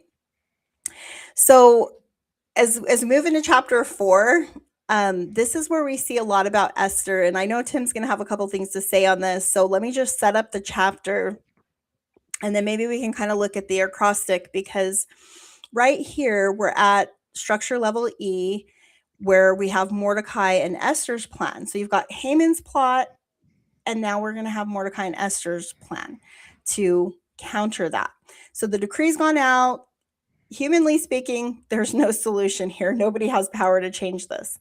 The laws of the Medes and the Persians, they can't be revoked. That signet ring was used. Esther hasn't been summoned by the king for 30 days, it says. So there's that number 3. Remember, with the Hebrew numbers, 30 represents often like, it can be like a month, a season. It can be part like a point in a trial. You have the number 3, so it represents everything 3 implies, and then you times that by 10. So there's a lot of ways to look at the biblical numbers. I'm just going to say that here. We can look at that later, but just take note that she hasn't been summoned for 30 days, she said. So a whole month's gone by and this king has not paid any attention to her. So she feels powerless, is what we're understanding. Mordecai sends Esther one of the most memorable questions in all of scripture that I think everybody who knows the story of Esther knows this. But in Esther chapter 4, verse 14, it says, "Who knoweth whether thou art come to the kingdom for such a time as this?" Rather than acting immediately, Esther first calls the covenant community to seek the Lord together. This is what Tim was talking about with the fast. And so here's the chapter where we see that. And she says in chapter 4, verse 16, "Go gather together all the Jews, fast for me, neither eat or drink 3 days, night or day. And also my maidens will fast likewise," she says. Well, this is interesting because imagine not eating and drinking for 3 days. Most of the time, 48 hours without water, you'd be like dying. You're like, you can't even get up out of bed at that point. So, oh, yeah, that's a good one. Thanks, Thomas. Yeah, so we have a biblical numbers slide towards the end where we'll pull that up. But take note because there's a lot of numbers going on here. And I do think that when you see that, you can think about the symbolism, but try to put it in the context of the literary structure to help you come away with the interpretation. Right here, you have this time period. I love that wisdom connection because what you see here is Mordecai and Esther, they are trying to figure out in a wise way how to deal with this, and they turn to God. And so the fast represents them turning to God. So notice the order of events. The story deliberately pauses before Esther enters the king's court. Courage is preceded by consecration. Before she seeks the favor of this earthly king, she first seeks the favor of the king of heaven, right? Like that's where she's going first before going before this worldly king. And I love that because I think in that is the wisdom demonstration. So maybe that 30 connection that Tomas made, maybe that is a way we can like kind of mentally make that connection. That was really beautiful. I love that. Thank you. Can I mention something here that just came to mind? There's Mhm. almost a chiastic structure too with the food. Like she had a banquet prepared, they were given a special meal, and then there's a fast, and at the end she prepares the banquet for the king and for all these, Haman. for Haman. Yeah, So it it's was the just king kind and of Haman. interesting how there's this banquet, like there's that same V structure. Yep. No, it is. And actually, go back here and you see that here because you have like the chapters, they do take note of the banquet. And if you go to my high level one, this was the one you weren't here for, but look here, there's a feast and Purim, which is also a feast. And then you have here first banquet in level F and then second banquet. So there is definitely a parallel there. It is a chiasm. And so you'll see that symbol. That's a good catch, Rachel, because you weren't here for that slide. So you caught that one But on like your own. what it means though is so profound, because like what that says to me is that we had the banquet. We were in heaven with Heavenly Father. And then we're here. It's almost like a fast away from his presence. Like we are in some ways we are fasting from the presence of God, that banquet, that feast, that bread and water, and then we will be joined back, and not only that, we will be preparing banquets for others, like it's just like I just kind of feel like that's the commission. We become reborn, and then we help others get reborn, after that. I don't know, it's just that's kind of what it speaks to my mind here. Mm-hmm. Yeah, no, I love that. Yeah, and I think that is how we want to try to look at it. Whenever you see one of these structures, it should provoke those thoughts and help you, try to make those connections. So here we've got Esther who's calling a fast. So she's seeking the king of heaven. And throughout scripture, fasting is consistently associated with drawing near to God, seeking his will, receiving revelation, obtaining spiritual strength, and pleading for divine deliverance. And I had studied several different gospel topics on fasting for this, just so that I could try to tie in a lot of the symbolism. There's a lot in the Book of Mormon, so let me just give you a few. So remember in Ezra, he proclaimed a fast before leading Israel safely home. That was in Ezra chapter 8, verses 21 through 23. We talked about a little bit of this last week, the things that these people were doing to prepare. Well, Alma, he testified that he received his witness after fasting and praying many days, it said in Alma 5:46. The sons of Mosiah prepared for their ministry through, it says, quote, much prayer and fasting in Alma 17:3. And Isaiah taught that the fast the Lord has chosen breaks bands of wickedness, lifts burdens, and brings light after darkness. You can look at Isaiah 58:6-12, and that was one of the scriptures that the lesson linked to. And so there's this beautiful contrast that's unfolding, I think, between Haman and Esther as much as Haman and Mordecai. So you've got Haman who casts or the lot in an attempt to determine the future through chance. Now, a lot is like a stone, and this totally made me think of like bread and stones and like the God who gives not stones, but gives bread. And it seems like a stone is being given here to these people, but it's really bread. So I need to think about that. That's kind of like a New Testament connection, but just kind of think about that because I think there is maybe some symbolism going on there with the stone versus the bread, and we have this fast. So they're fasting, seeking the Lord's direction and his wisdom. And so Esther goes before the king of heaven and is like, takes this to him. And so she doesn't respond with chance, right? Like Haman, he's casting lots and letting chance determine the day that he's going to make this decree be for these Jewish people to be destroyed. But Esther, she doesn't leave it to chance. She puts this in God's hands. And so I think there's an interesting contrast there. And she does that through the act of fasting. Fasting is the demonstration of her faith, where she's signifying to God that she's placing the outcome entirely in his hands. So even though God's name isn't mentioned here, the fact that they're calling a fast and petitioning God for deliverance and help on this matter shows us that God is present and that he is in these details. And I love this idea of chance, like leaving it to chance, which is such a worldly approach. Even like a superstitious approach versus like true direction and giving it to God.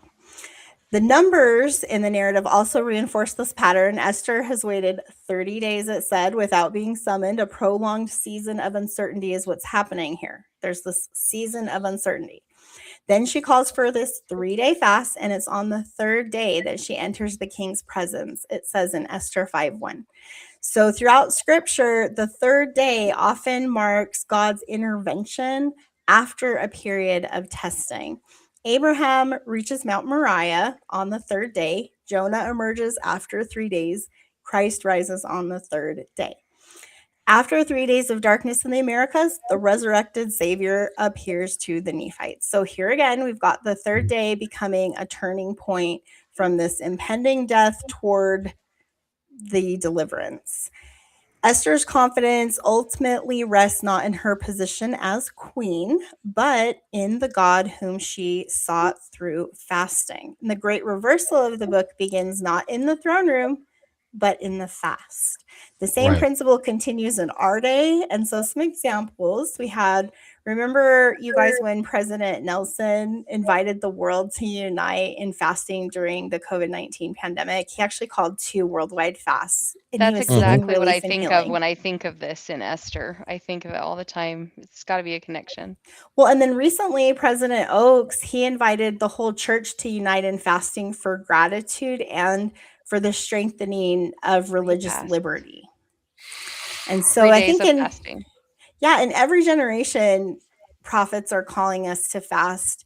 God's people, Right. we always respond to crisis with fast. Like we were having fires over here that were like coming over the hill towards the little neighborhoods that are just across the way from us. And our whole state fasted. And right after the fast, it Wow. was like the next day we had rain and it put out that fire on the Beautiful. hill. So fasting for deliverance is definitely a theme. And I think Esther teaches that fasting is more than just like abstaining from food. It's actually the act Right. of faith. It's like what we demonstrate, that how we show God that we're putting that we're giving it to him, that we're putting our lives in his hands. So I don't know, do you guys have any other thoughts about Well, fasting? did you want me to go over the acrostic? Mm-hmm. Okay. Yeah. So so when we're looking at this and we're understanding this, the acrostic again is actually Esther.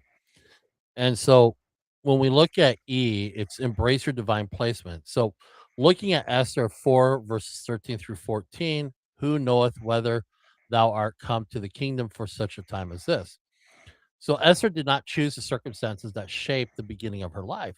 She did not choose to lose her parents, live as part of a displaced covenant community, enter the Persian royal court, or become queen under such complicated circumstances.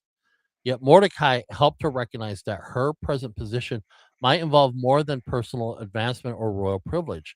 She may have come into the kingdom at the precise moment when her influence may be required to preserve the lives of others. Like you mentioned, this is paralleling that we see with Joseph in Egypt. So divine placement does not always mean that every painful circumstance was directly caused by God. It means that God is quite capable of meeting us in our own circumstances. We may not have chosen and transforming them into opportunities for covenantal faithfulness. Our own history may explain where we've been. However, it does not disqualify us from what our Heavenly Father is asking us to do. Esther's orphanhood did not cancel out her purpose or even her influence. Her exile did not place her beyond God's reach. Her position within a pagan empire did not prevent her from becoming an instrument of deliverance. And so when you think about this, sometimes we search for our purpose and meaning in distant places while overlooking the people already standing before us. Our family, congregation, community, fellowship, recovery community, workplaces, friendships, our ministry responsibilities, and even our own personal wounds may place us near somebody we are uniquely prepared to reach. The question is not only where would I rather be, it is also whom has the Lord placed within my reach where I am in that moment. Embracing our own divine placement means becoming spiritually attentive to the responsibility hidden within our present circumstances. And then, Yeah. as we see, S is seek the Lord through fasting. So here, going carrying over to Esther 4, and then the next two verses, 15 through 16, go gather together all the Jews and fast ye for me. And what I see here is a lot of intercessory going on. She's asking people to fast as a means to intercede. And then she goes into fast to intercede on behalf of her people. So she did not rush from fear directly into action. So before entering the presence of the king, she called the Jewish community in Shushan to unite in fasting. She and her attendants fasted as well. The crisis was personal because Esther's own life was at risk. It was also communal because the lives of her people were being threatened. Therefore, she refused to face the moment through political position, personal charm, or even human strategy alone. She sought spiritual strength through collective sacrifice and dependence upon God. Fasting is never a way to manipulate the Lord into granting our desires, and it was not a way to manipulate the Lord into granting Esther's desired outcome. She entered into a purposeful time of fasting as an expression of humility, surrender, unity, and trust, recognizing she was not able to control how the king may respond. She was able to prepare carefully, approach with courage, and make her requests with wisdom. Yet she had no guarantee that the golden scepter would be extended. Fasting helped her move from the illusion of control into faithful dependence because it prepared her heart to do what was right, even when the results remained uncertain. So, here, Mm. when we look at the lesson, it connects Esther's fast with trusting and relying upon the Lord. So, our most important decisions ought to never be powered by mere anxiety, urgency, or emotional reactiveness. They are moments when we are to pause, gather spiritual strength, seek personal revelation, and invite trusted individuals to fast and pray with us. Fasting does not ever remove responsibility, it prepares us to carry out that responsibility given with greater humility. And then we have T, taking courageous action. And so Esther's fast eventually had to become necessary. Spiritual preparation was not a substitute for stepping into the inner court because Esther understood the danger clearly. Anyone who entered the king's presence without being summoned may be subject to death unless the king extended the golden scepter. She did not deny that risk, minimize the consequences, or even pretend that she was unafraid. After the fast, Esther put on her royal apparel, entered the court, and stood where the king could see her. The king then extended the scepter, and Esther was permitted to approach. And so, courage is not the absence of fear. Courage is the decision that faithfulness matters more than fear. Esther's declaration, if I perish, I perish, was not reckless despair. It was the surrender of the outcome after she had prepared herself spiritually and accepted her responsibility. She could not know whether she would survive, but she knew that silence would leave her people exposed. Courage meant moving forward without possessing complete control over what would happen next. I like how you made the connection between the fast and like she doesn't have control over the situation. Right, But what I think is interesting about the fasting is it gives you control over your body, over your right, response. And right. I think that's so interesting because like okay, guys, like today was Fast Sunday, right? And I was like totally fasting, and I actually hate fasting because it's really hard for me. I have blood sugar problems, and so like it's really difficult for me to do it. And all day I was feeling very fatigued, and so I was up really late last night working on this, by the way, so hopefully this is a good one because I slept till like 4 o'clock in the morning, so I was really tired. The slides And are so beautiful. Busio family, I've got more for you. Don't go anywhere. We have tons of really cool slides coming up. Thank you for taking note of that. I appreciate that because we put a lot into this. We really like this story of Esther. It is a short story, but there's a lot here. And I like how you made that connection between like the fast and like it gives her, I think in the story, at least the way I was reading it, it gives her like a sense of peace. It's like no matter what the outcome is, she has that inner peace, and I think that's the peace that the Yeah. Savior brings, right? Like that's the peace that he gives that the world can't give you. And Yeah, putting it it's in God's accepting hands gives her inner right, peace, but Haman put it in the world's hands and left it to chance. And look at right, how crazy he gets in this. right. You know, I had an Well, experience that connects to that really well about the control thing, because I mhm, think that what fasting does, even though it doesn't, like, we don't have any control of the situation, it gives us in some ways a sense of control, because in a way it's like we're able to petition God. But like I have a lot of worries that are in, I mean, we all have worries in our life, but I was at the temple the other day, and I was, I went there taking my worries to the Lord. And normally I do this session, and then I, sit in the celestial room for a little bit and then pray. Well, this one I was in there for like over an hour. I was in the celestial room for over an hour, just really trying to get answers and everything. And, but in being there, I was like pouring out my heart and getting nothing. And finally, it was like time where I'm like, I really need to get home. So I was like, well, I guess you don't have anything for me today. And I was kind of feeling that disappointment. But then the words came into my mind that, well, this is what I was told. Don't bring me your worry, bring me your peace. And I was like, what? Well, And that's so I was interesting. pondering on that for a little bit. And I was like, here I had been expressing to the Lord everything of my fears, but how was I expressing it? I was expressing it with fear. I was expressing it with worry. I was not expressing it with confidence, with faith, with peace. mhm, And I think that's important for us to remember. Like, yes, we're going to be expressing to the Lord all of our fears and worries with the most fear and worry that we can, give sometimes, especially in scary situations. But if we can remember to give that with confidence, with right. knowledge that God will intervene, and if we can come to him to the throne of grace with that attitude, I think a lot of things will start to fall into place with that control, and that's the power really of fasting and prayer. Yeah, I like that. So let's see, what slide are we on? 9. And I've got probably, let me see really quick here where we're at, because we're kind of taking a lot longer to go through these than I thought we would. We're almost to the halfway point. Um, Let me try to get through like a couple more of these literary layers. And then at Right. the end, let's pull back and do like the big overview, because we have all of those symbol slides that we can kind of look at the symbols that were in here. So the next section is Haman's gallows. This is that structure F on the chiasmus. On the third day, immediately following the fast, Esther enters the king's inner court. Instead of condemning her, the king does extend his golden scepter. This is another one of those royal symbols. And this is a really beautiful symbol, because it's one showing that her life is spared before she even speaks. He's extending her life. And I just think that there's some beauty there.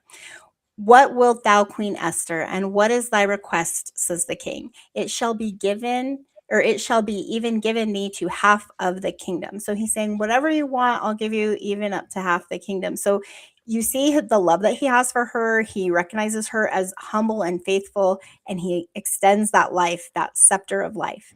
Remarkably, Esther doesn't immediately reveal Haman's plot. Instead, again, wisdom patience, all of these qualities are being displayed here, but she invites the king and Haman to a banquet. And remember, in the chiasm, you've got banquet 1 paralleled with banquet 2. And it's interesting that she doesn't, even at this first banquet, say what the plot is. It's almost like what's happening is God is giving patience to her and to the people. And it's almost like God knows Haman's, what he's thinking and what's going on in his head. So think about his ego. Think about how this delay actually affects Haman's ego. Because this is the thing that I was noticing because of the structure, because of the literary structure. So his ego's going, and he's like, oh, I'm elevated so high. He doesn't understand that there's a connection between Mordecai and Esther. He doesn't know that Esther's name is Hadassah and that she's Jewish. He has no idea who she is. He just knows she's this beautiful queen that the king propped up. And I don't even think he sees her as a threat, because look at what happened to Queen Vashti. So Haman's ego is really rising here. So her restraint compared to his ego is what's interesting. It's very fascinating to compare their qualities, how she's exercising wisdom, diligence, patience, and he's just like, oh, I gotta get the highest seat in the palace. Look at me, the king's elevating me. I get to go to a banquet with the king and the queen. He tells his wife, he tells his friends, and then he's also complaining about Mordecai the whole time and all the Jews. And it's very interesting. So whether, I don't know if it's wisdom from God that she's experiencing, or it's the inspiration, I think you can link it to the fast, the fact that she decides to set up these 2 banquets. It doesn't directly say that, but this is the decision she comes to after the fast. So she's refusing to like rush forward and say, king, Haman's going to kill me. She actually waits, and it turns out to be like the total right decision, because then Haman can't deny anything. She basically lets him hang himself. Okay. So meanwhile, while this little contrast between Haman and Esther is getting increasingly sharp, we've got Esther, who spends the 3 days fasting, versus Haman, who spends basically the time celebrating himself. Right. But we also have Haman experiencing, it's like with all the celebrating that he's doing, if you notice, he also can't enjoy his wealth or his position or his influence, because he's focused on his hatred of Mordecai. And so it says, he even says in Esther 5:13, he says, yet all this availeth me nothing, so long as I see Mordecai the Jew sitting at the king's gate. So do you see how his like obsession with this thing that he perceived as a slight by Mordecai is actually hurting his ability to be happy for the things that he's obtained? It's like he can't even find happiness in the wealth and the prosperity that he's experiencing.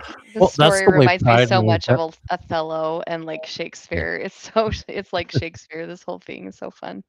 Well, it shows how pride, especially when it comes to resentment, that when we get locked into resentment, it's it becomes tunnel vision. We get so locked in and zero in on the hurt, on the betrayal, on whatever it is this person may have done or may not have done, and there's some injustice, and we demand justice. We demand that there is some type of retaliation or some type of compensation, or that we're entitled to some form of validation. Like, you hurt me, so you need to apologize.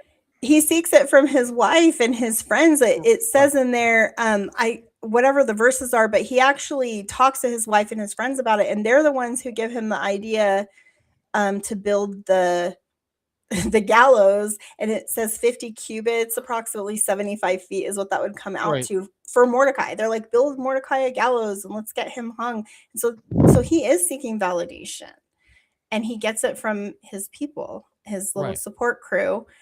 And there was a narcissist. No, he is a narcissist. Major. That's what's happening. So I it's put just this funny little thinking about this in terms of some of the things that happened in the news this week. I'm just like, whoa, the similarities. I don't want to name names, but well, I think history repeats itself all the time. There was something that was kind of interesting that you guys might think is interesting historical context here, but I actually looked this up because just the Hebrew word I'm not sure if gallows, like the way we think of a gallows, is what it is. And so I did a little research on this, and I did find some scholarly commentary. So basically what I found out, and I'll just make a long story short here, but although the English translation, it often says that Haman was hanged on the gallows and that he built this gallows, many scholars actually believe that the Persian practice was more likely impalement upon a wooden stake.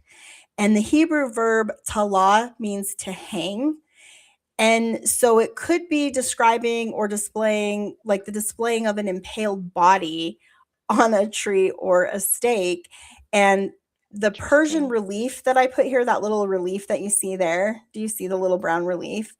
It's displaying that practice that they had where they would impale enemies publicly as a sign of judgment and disgrace. And so that might actually be the gallows that it's talking about, this 75-foot, basically a giant stake, and they would stake them and then leave them hanging there. And so that might be what it was. It might not have been like the rope thing that we would think of. Yeah, that kind of reminds me of Vlad the Impaler, of what he Yes, would do it's to more like that. the enemy army. Yeah. Well, I think what's interesting is that, like, whether it's translated as hanged or impaled, the narrative is emphasizing a reversal of Haman's plot, because what the device that Haman builds for Mordecai is what he ends up being killed on. So there is a really interesting reversal here. I think it's just, I don't know, it's the literary artistry that I'm trying to show. It's very, very well, like, narrated and structured. And so that you're able to identify very clearly that there's God's hand in this and that there's a reversal. And so when we get to chapter 6, this is the pivot. This is the turning point. This is like just before the verse that we've identified in the structure as the turning point, which is chapter 6, verse 10. And so we're on parts G and H here. And this is where we kind of do see how God's timing and his hand is in the details. So right here, the story is going to slow down dramatically, and every detail right here will matter. So for example, the king can't sleep, very important detail. And yeah, the Persians do not mess around. Yeah, and you guys, the poetry here is going to be interesting, right? Because like Haman's the one who ends up getting impaled, and so do his sons. So we'll get to that. But yeah, this is it's brutal back then. That's all I can say. Brutal. These people. Yeah, it was not. It was not. I would not want to be a woman back then. So the king can't sleep. This is really important. This is a turning point. Instead of entertainment, he actually asks for the royal chronicles to be read. So you saw him in chapter 1, and he's like drinking wine and partying with his friends. And this seems to be very characteristic of him. He's constantly giving away his signet ring, like, oh, here, you go take care of that. Here's my ring. And he's just, in this part, he's like, I don't know, something comes over him, and I would attribute this to the fast that Esther did. This was like what I think the literary structure is trying to show, is that this is all connected to the fast, to putting it in God's hands. And so anyway, this king, he starts out this kind of reckless guy, and then he has this shift where you see he can't sleep, and he instead of partying or drinking wine or asking somebody to bring him some tea to calm his nerves, he's like, can you bring me the chronicles? And so they bring him the royal chronicles. And this is so key. This is where that little detail about Mordecai's act being recorded in the chronicles becomes important. So instead of like a random page, he could have read any page, right? The record of Mordecai's forgotten act of loyalty is the thing that is read aloud. And instead of postponing the matter, the king immediately asks, it says in Esther 6:3, what honor and dignity hath been done to Mordecai for this? He's like, what? Mordecai saved my life and I didn't even know? And he's like, have we honored him? Have we dignified him in any way? And the answer surprises him. They say there is nothing done for him. Well, at that exact moment, and again, this is where that wisdom and patience is so crucial to this story. This is where you see God's hand in the details, where Esther and Mordecai and all the Jewish people put this to the Lord, and look at what happens. Okay, Esther's patient. She responds according to the inspiration that she receives, and it pays off right here. So it says that Haman enters like this outer court. He's intending on asking permission to execute Mordecai, okay? Because he had just talked to his wife and his friends. They're like, go ask the king, if you can hang Mordecai and tell him what he did, that he didn't bow down to you. And at the moment that Haman approaches the king to ask this, the king had just read how Mordecai saved his life. So that act of service that Mordecai did, that quiet, faithful act that nobody recognized, now becomes a blessing that will reverse a curse that's about to come because of Haman. And this is so powerful to me. And for me, this was like a huge moment where I was like getting emotional, because I was just like, wow, God is in the details. And I think that from a literary standpoint, this is one of the greatest examples of hidden providence in scripture that I've ever noticed. And I think that none of these events by themselves appear to be miraculous, but together it shows that God quietly overturns an entire story. He changes the outcome. Mhm. And this is where I And would he does also it like, through quiet means. he He does. does it with the scripture. I mean, you kind of think Yeah. of the Chronicles as scripture. He does it through quiet means. He's able to change the mind of a king. And I mean, it's like, it almost reminds me of those kings that get saved, and like, it's because they read about the story of Jesus, which is the story of Esther and like Mordecai saving him from these other two. Like, there's so many Christ parallels here. It's crazy. There are. She is definitely a Christ, like a type of Christ, and we should see her Right. that way. We should And definitely we be see reading that. Mordecai and we see the king, and like they all fit in this role in certain ways. It's so They cool. do. I think that the way I would view it is collectively. So, like in the book of Isaiah, and I cannot wait to talk about Isaiah, because I could talk about it for hours and hours. But there's something similar happening here in Esther that happens there. And what's happening is the structure, the literary structure itself, what it's doing is it's taking acts of all these individuals and it's doing a contrast. And what that does is it helps you see a servant of the Lord and what that looks like, a type of Christ and what that looks like, and a servant of chaos and destruction and what that person looks like in comparison. Isaiah is going to do the exact same thing. Okay, so there was something else on this one that I thought was kind of interesting. So the chiastic structure that we've been following, which is that one that was adapted from David Dorsey's, it places Esther 6:10 at the center of the book. And then that other pretty well-known analysis that shifted the emphasis slightly earlier. So it was highlighting Haman's pride in verses 6-9 as the narrative climax. I think both of these observations have value, because the first one emphasizes God's active reversal as the climax, and the second one emphasizes the human condition that makes that reversal necessary. And so when the king asks, what shall be done unto the man whom the king delighteth to honor, he's asking Haman. And Haman, he doesn't pause to consider anyone else could possibly be who the king's talking about. He's so high on his little kite that he's just like, yeah, that's me. So here's what I'm going to say. And he's like, oh yeah, give him the robe and the royal garments and walk him around and all this stuff. And then the king instead, so the narrator, he kind of lets us into Haman's private thoughts. It says, to whom would the king delight to do honor more than to myself? So this is Haman's thought that we get some insight on.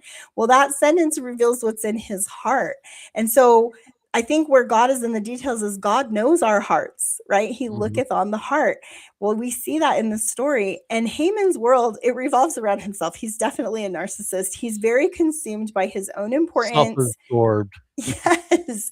And he's imagining the king honoring him. And he's assuming that he must be talking about me because I got invited to this and that. And look at how I'm rising in the kingdom. And ironically, he's completely unaware that the king has spent the whole night thinking about Mordecai.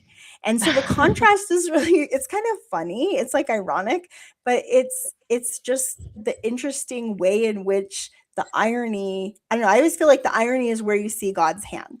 That's kind of my take. Every time you see an ironic situation, look for God's hand because it's right there. And I think he has a sense of humor. I don't know. That's kind of how I picture God anyway, that he might have a little bit of an ironic sense of humor. And so Mordecai's faithful service, it was forgotten but it's remembered through the Chronicles and through God, who clearly is working on the king here through this memory that got recorded of something that Mordecai did. So Haman's pride, it like blinds him to the point that I think we're seeing his pride narrowing his vision, and we're seeing how humility enlarges your vision, right? Because Esther and Mordecai are seeking God, and they're very humble, and their vision is being enlarged. They're experiencing patience and like carefulness in their decision making, whereas Haman is being more reckless in his decision making. And Well, so when you think about it, what is the greatest sin that has occurred? And it's spiritual rebellion. And spiritual rebellion comes by way of pride. And so to overcome pride, to overcome spiritual rebellion, we have to make sure that we are in a place of being humble. I've been spending the last week working on this new devotional that I've been doing, um, and this is what comes to mind as we're talking about this, is because there is a section that I talk about because it's going through Second Peter, but there's a section where I talk about how when the crisis is over, when we get through the storm and the crisis is over and we now are at peace, we are now, you know, in this place of calmness. The longer we're away from that crisis, the more prone we're to forget what has happened. And then we begin to romanticize. We begin to, so for those who are in recovery, those who are struggling with addiction, it is often said that the furthest you are from your last use or your last destructive behavior, the closer you are going back to it. And that is so true, because we start forgetting the consequences. We start forgetting the pain. We start forgetting the wounds. We start forgetting the brokenness. We also forget how God intervened, how he rescued us from that mess, how he met us in those moments. And that's how sneaky pride is that it starts sneaking in, and it comes in with the disguise of compassion. It comes in with the disguise of service. It comes in with the disguise of ministering. It comes in all these disguises that are good, that are healthy, that we're supposed to be doing, but it begins disguising itself, because if it were to come in and announce that, hey, I'm pride, I'm here I am coming in like a wrecking ball, we would immediately recognize for what it is. But it comes in luring us in ways that we're comfortable and familiar with. And so when we look at Haman, we see that this is exactly what's happened. He is focused on his treasure. His heart is upon what he has gained. But even then, it goes further because of his hatred towards the king and what he feels that he is owed to, what he's entitled to. And so we see this pride, we see this spiritual rebellion unfold, and it brings about his own destruction. Yeah, it does. And that actually brings us right to this center point, right? Because the climax is reached now. Haman thinks that he's getting this robe and the horse, and he's getting this honor. And then he's hit with the reality that he's off in La La Land and has no idea what's going on. I can't tell you how many times I was off in La Poor La guy. Land. So, Tim, you were talking about how sometimes God has to drag you. Well, it's actually Haman who's getting dragged here, because this is really funny. I cannot read this and not kind of laugh a little bit. I know it's kind of mean, but he was a mean guy. So right here, we're now at the turning point. This is Esther chapter 6, verse 10.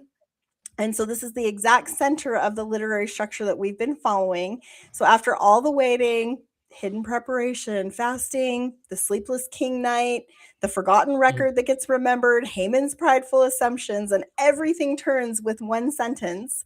So we're going to read this slowly, but it says in Esther 6:10, then the king said to Haman, make haste and take the apparel and the horse as thou hast said, and do even so to Mordecai the Jew that sitteth at the king's gate. Let nothing fail of all that thou hast spoken. So the king's like, yes, great idea, Haman. Everything you just said, go do that to Mordecai. And Haman's like, what? Like, what are you talking about? So this is the hinge upon which the entire story shifts. It's from this moment. And this part, I feel like, with you talking about that patience thing, this part of the story bugs me in a way because of how long it takes for Haman to finally have justice brought to him. Like, I feel like it's like chapters and chapters of like, okay, we know that Haman's guilty. We know that, but when is he going to finally get what's coming to him? And, we kind of get that way with, like, because when you is see him the wickedness going celebrating. to end? Yeah. Yeah, like it's so frustrating. And then it like talks about how he goes with his friends, it's just like chapters. Whereas the other part of the story, it was like just a few chapters leading up to it. And then it's like, finally, Haman's guilty. And then it's like goes on for very many more chapters until finally all the justice is done to So, not only Haman, but all of the people who are supporting him. so here's another thing that Takes we so need long. to It's that take note patience. of. So take note of what the king called Mordecai. He said, Mordecai the Jew.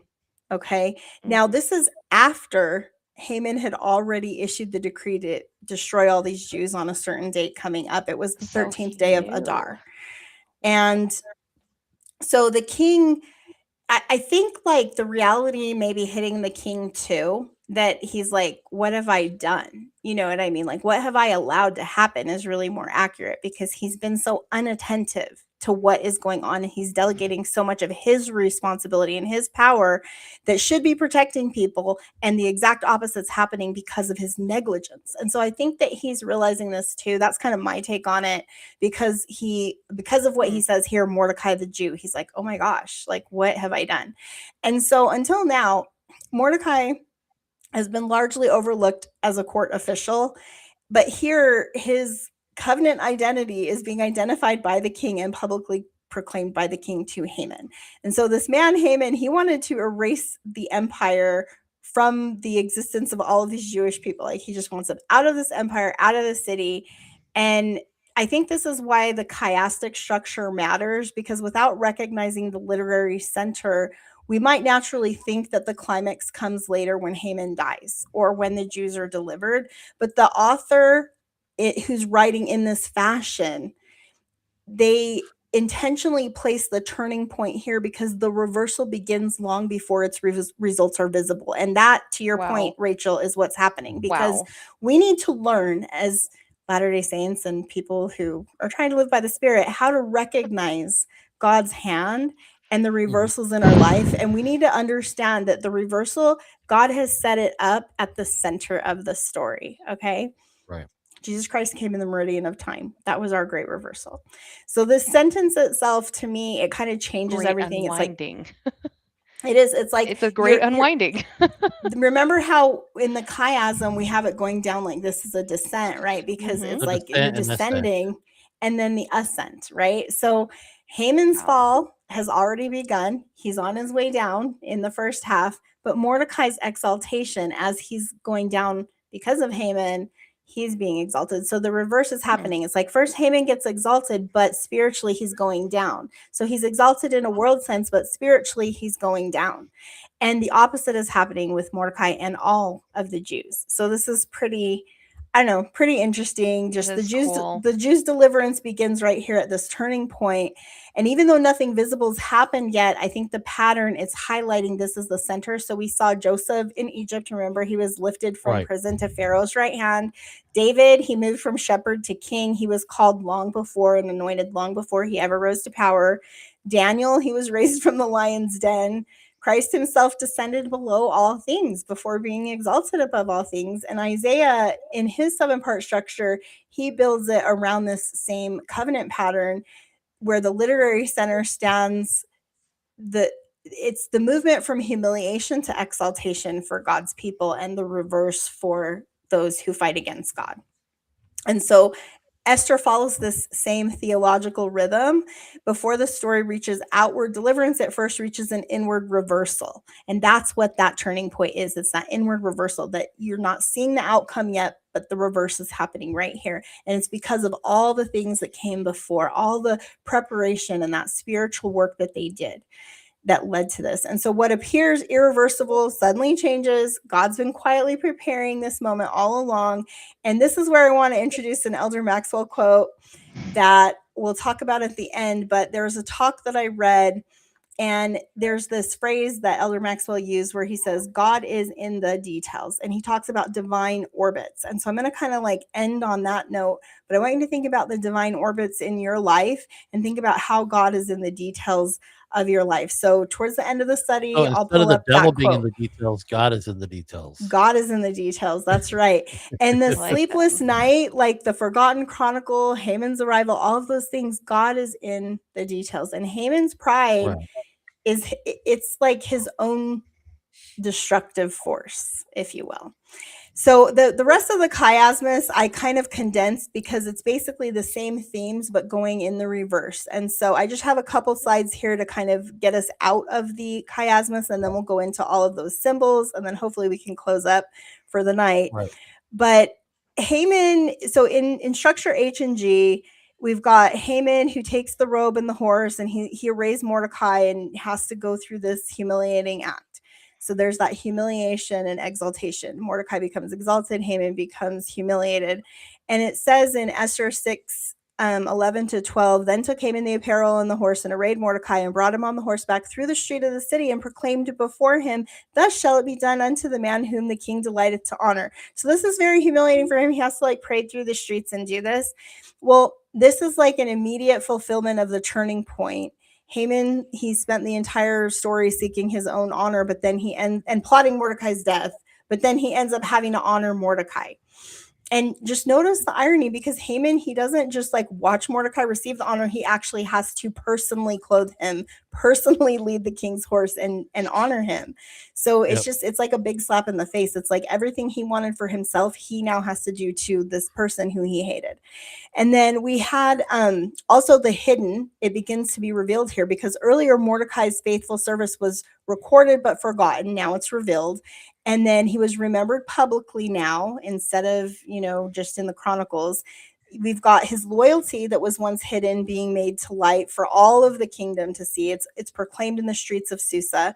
So that pattern, it appears in the Joseph story when he moves from prison to Pharaoh, Daniel, David, all of those that we just mentioned, and Jesus Christ's own life. We'll see these things.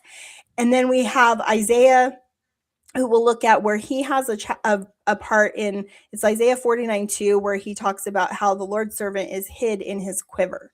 So you think of the quiver, and it's like the bow and the arrow, and it's like the Lord's like secret weapon basically is hidden, and then it gets revealed until the proper moment. And we see that same pattern happening here with Esther and Mordecai, and this concealed identity being revealed. So the king even acknowledged Mordecai the Jew. So if Mordecai be the seed of the Jews, it says in Esther 6:13, thou shalt surely fall before him. It's just an interesting reversal pattern. Well, then kind of like getting to the very end of the structure, now we're in chapter 8, and we see the destruction and the defense. And this is very interesting. So some historical context here is that they were not able to undo or revoke the decree that was signed with the king's signet ring by Haman against the Jews. So what they do to reconcile this is the king again gives his signet ring to Esther and Mordecai, and they write basically an amendment that says that the people can defend themselves against their enemies who come against them on that day. The enemies are allowed to come against them on that day and kill them, but they can defend themselves now, which is very interesting. So when Esther asked the king, okay, when she goes before the king, she's at this second banquet, okay? Haman thinks he's going to go in there and like get this gallows and all this stuff at this second banquet. And it's just so interesting, because what ends up happening is like he's the one that gets in trouble here. So let me just set the scene here. Esther in chapter 7, verses 3 to 6, she said, if I found favor in thy sight, O king, let my life be given me at my petition and my people at my request. The adversary and enemy is this wicked Haman. So at the second banquet, she doesn't say this at the first one, she says it at the second one. So she's patiently waiting. She calls a banquet. When she goes before the king, they do the banquet. Haman goes off on his little high horse thinking he's so awesome. And then she calls them back to another banquet the next day. And it's at the second banquet that this scene happens, where she tells the king, hey, Haman's the one that ordered my destruction. The king had no idea who Esther was, but now it's being revealed. So at this second banquet, everything that was hidden is finally brought into the light, and Esther is no longer concealing her identity. She openly identifies herself with these people who she is interceding for that are living under this death sentence. The death sentence was like a year out, by the way, so this is like a year out where this can happen. And notice how Esther carefully prepares for this moment. She didn't begin with accusations, right? She holds off, has these two banquets. She first wins the king's confidence, and she's also building up the suspense. The king's very eager to hear what she has to say. He really wants to know what this is about. Well, she reveals that she belongs to this condemned people according to the law. And only after identifying herself with them does she then expose Haman as the adversary and the enemy who made the law. And you can see how out of touch the king is. It's almost like he doesn't even realize what Haman has done. Well, this is one of those really great deliverance moments where Esther, she has risked her life by standing with her people rather than remaining hidden. Because at this point, she's basically saying, people can come and kill me, king. Like, look at what has happened. Well, the king, he leaves in anger. He goes off to the garden to think about this.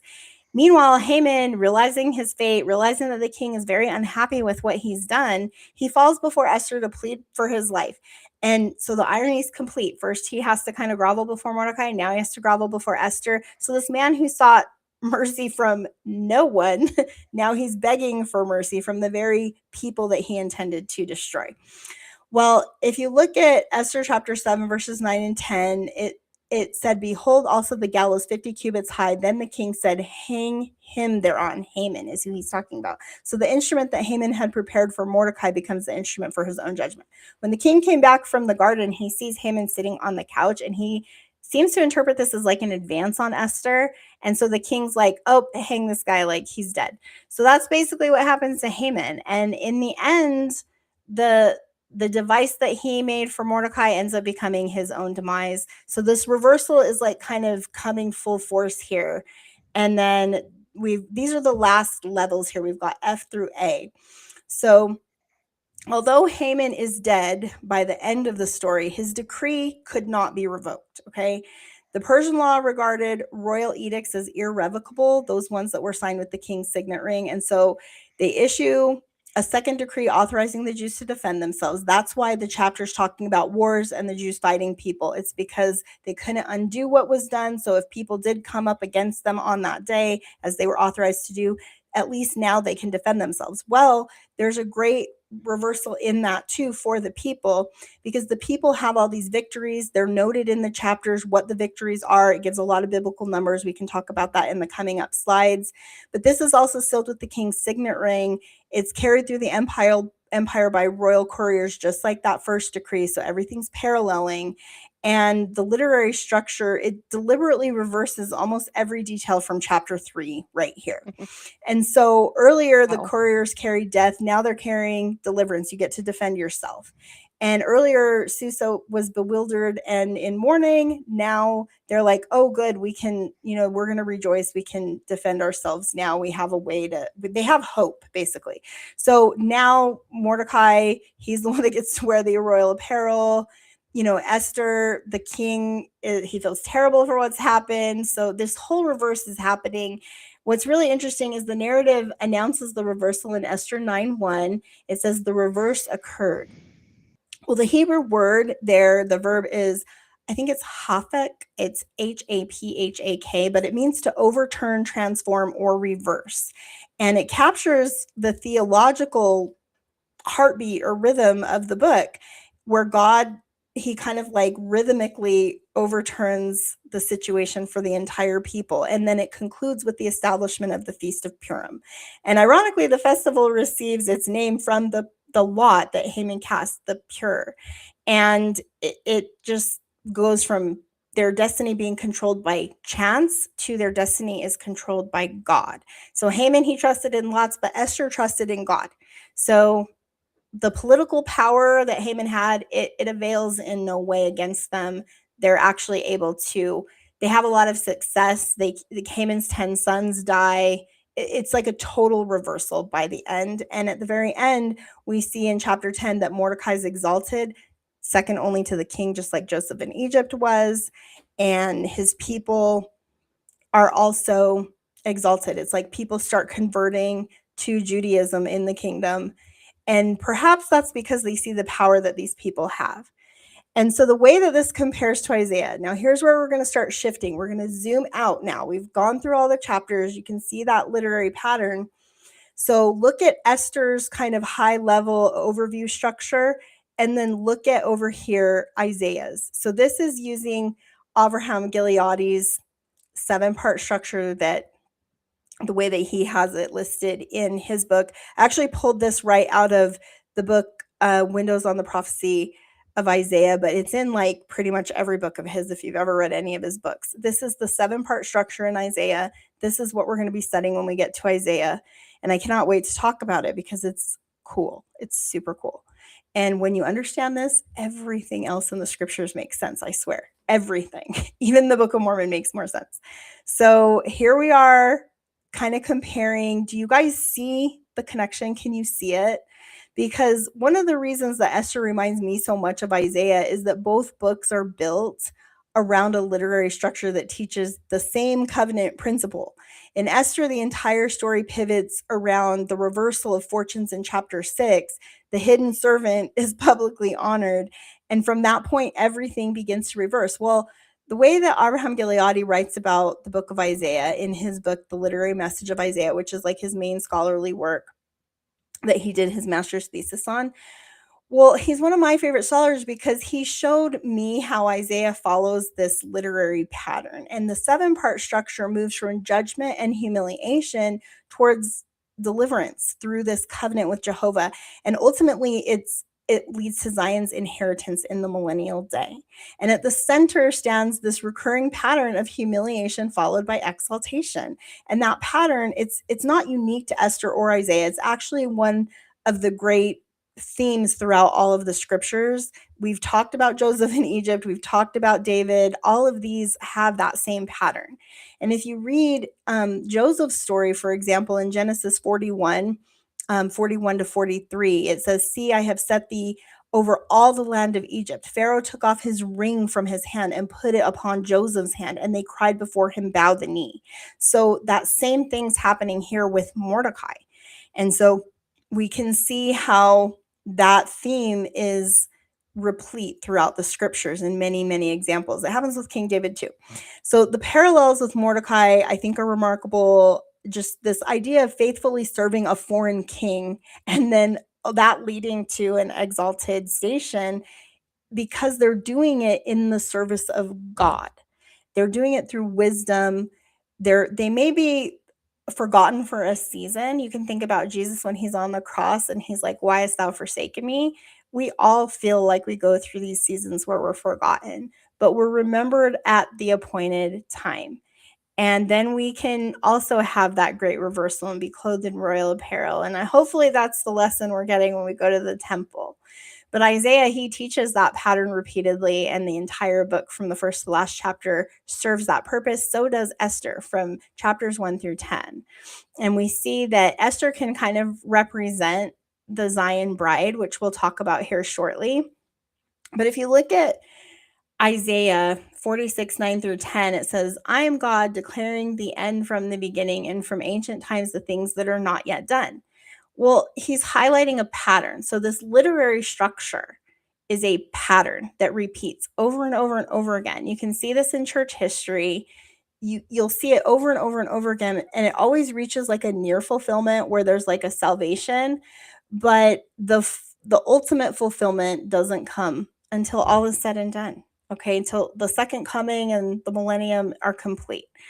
And so, anyway, this is how God teaches the future through the past. You know, these events in ancient Israel's past, when they're structured this way, we can then see that that pattern that the Israelites go through will repeat. And that's how you can view Isaiah as an end time pattern because of that structure. And so once I noticed Joseph and Esther sharing the king's signet ring, I couldn't unsee it because Joseph becomes this living pattern that Esther follows, and together they become patterns that Isaiah uses to to teach us how God repeatedly preserves his covenant people in times of crisis. And so that's one of the reasons that I love literary structures. It's why I wanted to highlight it. I hope that was helpful and that you guys got something out of that. Here, I wanted to start getting into the high level stuff. So there's a couple of patterns that are happening here that kind of go along with the whole scarlet thread motif that I've talked about. And I know that there's a little bit of confusion because I haven't actually published my paper yet. I'm still trying to finish it and it's going through like editing. But basically the way that I have used this symbol and the way that I'm connecting it is that the scarlet thread is tied directly to preserving the covenant line that leads to Jesus Christ. So the people who are in his ancestry, who are women, they all have a similar story where they're preserving the covenant lineage because of a prophecy that they know about, wherein the Messiah is supposed to come through this certain line. Well, there's a kind of like a parallel pattern to that, and I do talk about this in my paper. It's where women preserve God's covenant people. And they're not directly part of the scarlet thread motif, but they are parallel to it because they're following the pattern, they're modeling the behavior. And they're doing it for a similar reason. It's not to preserve the line where the Messiah will come, but it's to preserve the people, the Messiah's people. And so that's the pattern that Esther fits into. And so anyway, this is just one of those insights that's grown out of my own research. And it's just recognizing that scripture does preserve these patterns. They are consistent throughout scripture. I find them everywhere. And so the first here is what I often call the scarlet thread. When I'm saying that, that's what I mean. And that's that genealogical line like Tamar, Rahab, Ruth, Bathsheba, and Mary. And that leads to Jesus Christ, who's born. They secure that covenant lineage every time Satan's trying to wipe it out. And they stand at critical moments where often the men are failing. So you'll notice that the men are failing around them. They're not doing the job that they're technically called to do, and the women end up doing it. And so Esther doesn't really fit that pattern, but because she's not an ancestor of Christ, she's not focused directly on the Messiah. There's no mention of God in this story.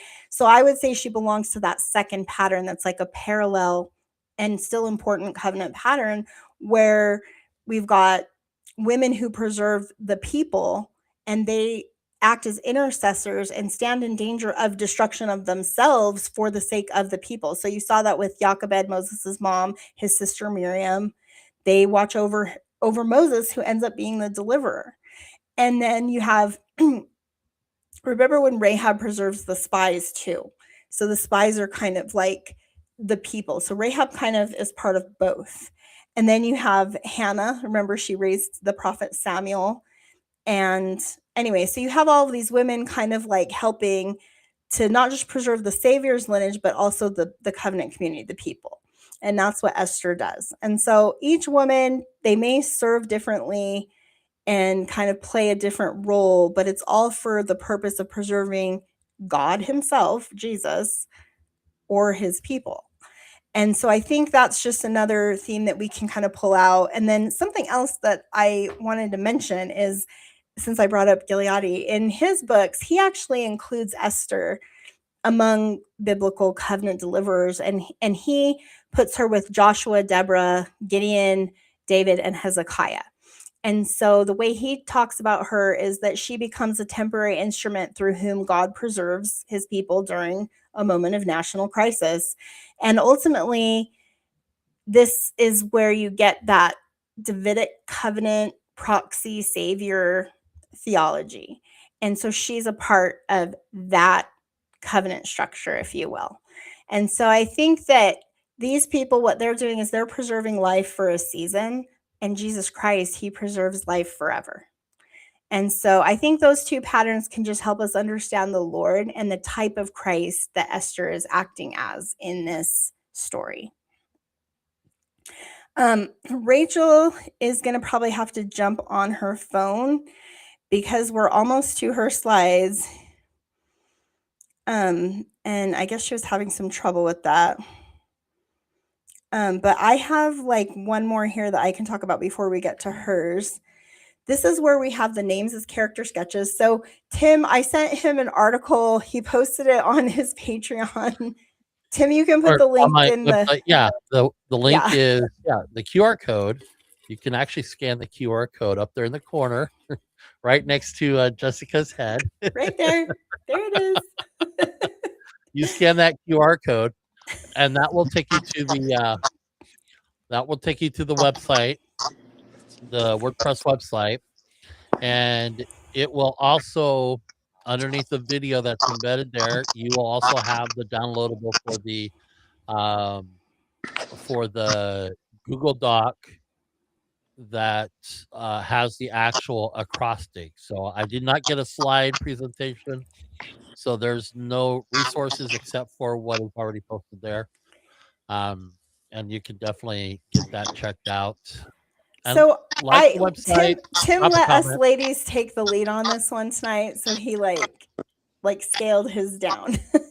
But there's some really good stuff there, and the character sketches are on there too. Hey Rachel, can you just mute when you're not talking, just so it doesn't like do the feedback thing?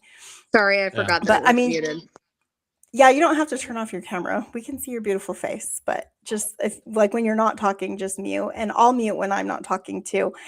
But I did include in the article this character sketch, so you guys can get the details there. But basically, this just gives you a little breakdown of the names, and these are just the main characters. There are other names you can look into, like you can look at Haman's wife, you could look at, like Rachel was saying, Susa, and all these different things. But I just focus on the main characters who we were discussing for most of the plot, who all played a major role in the turning point for these people. And the name Esther, I think, is really interesting because it reinforces the hidden identity concept, also her moral choices, and how like the history is being shaped. Oh yeah, so there's Tim. He's got the website up there, and that's where we posted. I wrote like a little. It's just a little paper explaining some of these ideas. The ones that I didn't talk about, that Rachel's going to talk about, are going to be just on the slides. Okay. And I'll have to get the slides into a PDF after we're done, and then I can have Tim put it on there. But for the names, so you've got Hadassah/Esther, right? Because her name's Hadassah, it's her Jewish name, but Esther is the Persian name that she's going by. And so we call her the hidden myrtle who shines. This is how I decided to label her, because Hadassah is the myrtle tree, and then the name Esther is traditionally tied with star in Persian. And so there's kind of like two ideas happening here. So if you look at Esther 2:10, it says Esther had not shewed her people nor her kindred, for Mordecai had charged her that she should not shew it. So she's hiding her identity. Well, her Hebrew name Hadassah means myrtle. The Jewish tradition associates the fragrant myrtle with righteousness, also quiet goodness. And her influence is very quiet, but it produces goodness. And her Persian name Esther is traditionally associated with star, while Jewish interpreters also hear an echo of the Hebrew Hester, meaning hiddenness. So that's where we're deriving all of these meanings from her name. So it's both like a Jewish play on words, and then it's also a just kind of trying to get into the roots. And there's a lot of etymology they're not sure about, but the Persian is often associated with the idea of star. So she's hidden before she shines. She's righteous before she's recognized. And her Persian identity gives her access to the palace, but her covenant identity gives her access to God and his saving purposes. And so we see how Esther, when she says, let my life be given me at my petition and my people at my request, this is where the hiddenness is revealed. And it kind of echoes Isaiah 55:13, where Isaiah says, instead of the briar shall come up the myrtle tree. And that's that. The concept is the reversal. So instead of briars, you have a myrtle tree. And that's the theme in the story. And so there's like an interesting Isaiah connection to Esther's name with the myrtle tree. And so the myrtle itself becomes part of God's great reversal in Isaiah's structure. And it's also in Esther. So there's another connection that you can make between Isaiah and Esther.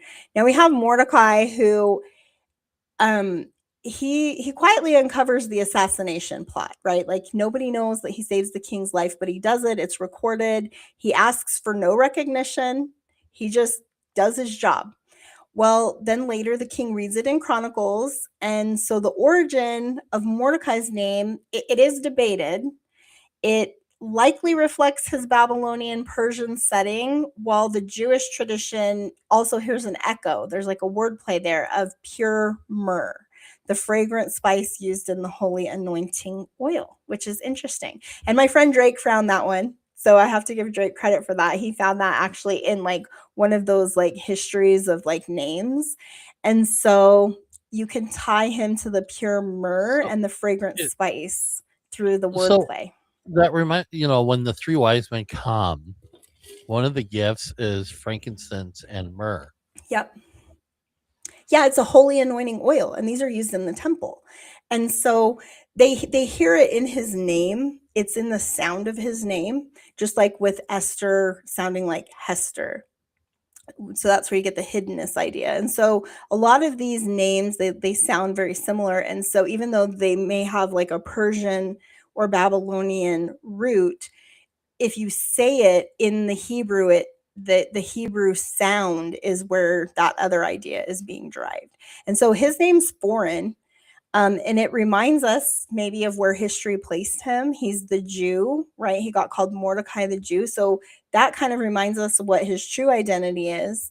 And so if you notice how the narrative calls him Mordecai the Jew, it's like his covenant identity is actually the stronger identity during his time of exile. And in Esther 10:3, where you see the reversal for Mordecai, it says Mordecai the Jew was next unto the king. So that's kind of interesting that identity kind of stays with him throughout the whole story.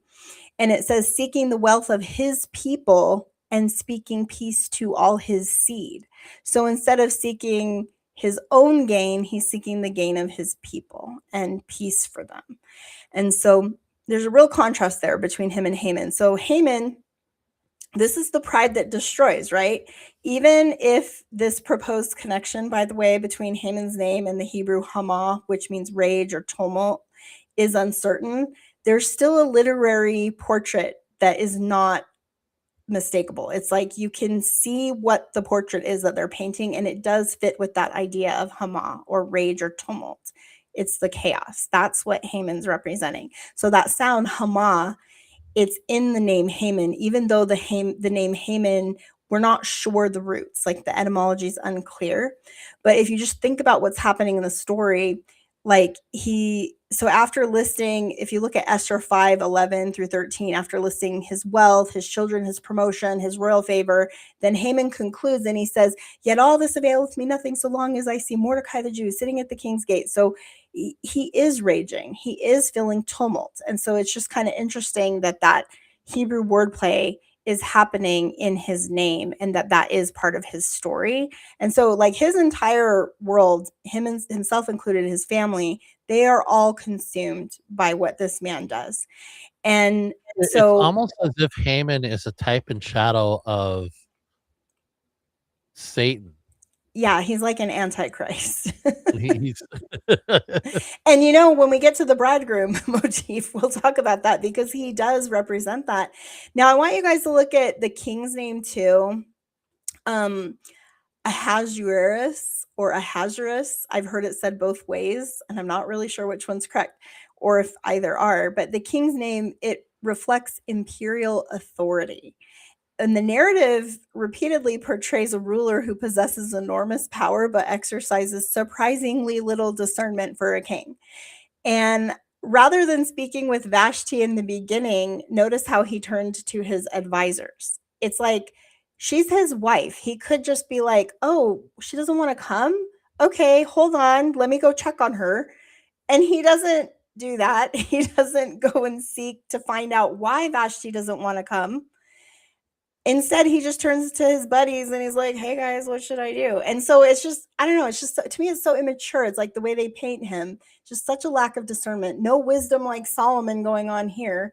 It's like the opposite. And so anyway, he just seems very impulsive to me. And so without hearing Vashti's explanation, he actually makes this irrevocable decree that it affects not just his household, but the entire empire. Okay, that's how like I don't know, like reckless it is, that the things that So he does. is Xerxes the one that was the god king when we're thinking of Well, this? Xerxes is the Greek for Mm, Ahasuerus. Ahasuerus is the Hebrew for yeah, yeah, Xerxes. but I remember when Xerxes was coming against the 300 Spartans, or is Well, that a there's different Xerxes? well, there's several.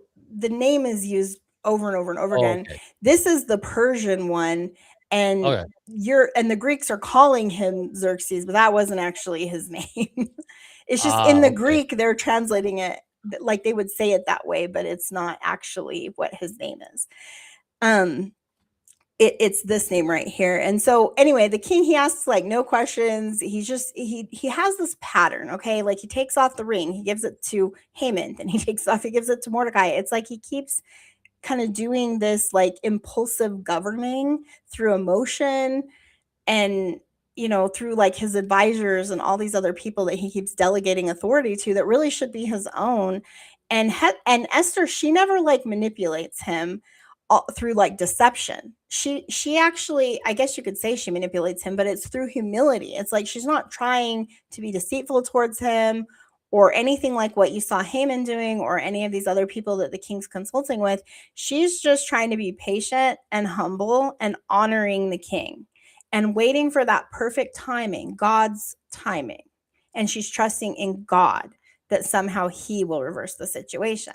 And so, ironically, with the king, I think this idea of his name meaning like great authority, he doesn't have discernment to go with that authority. And I think that's the interesting part, but God does. God has the wisdom. He's the ultimate king, right?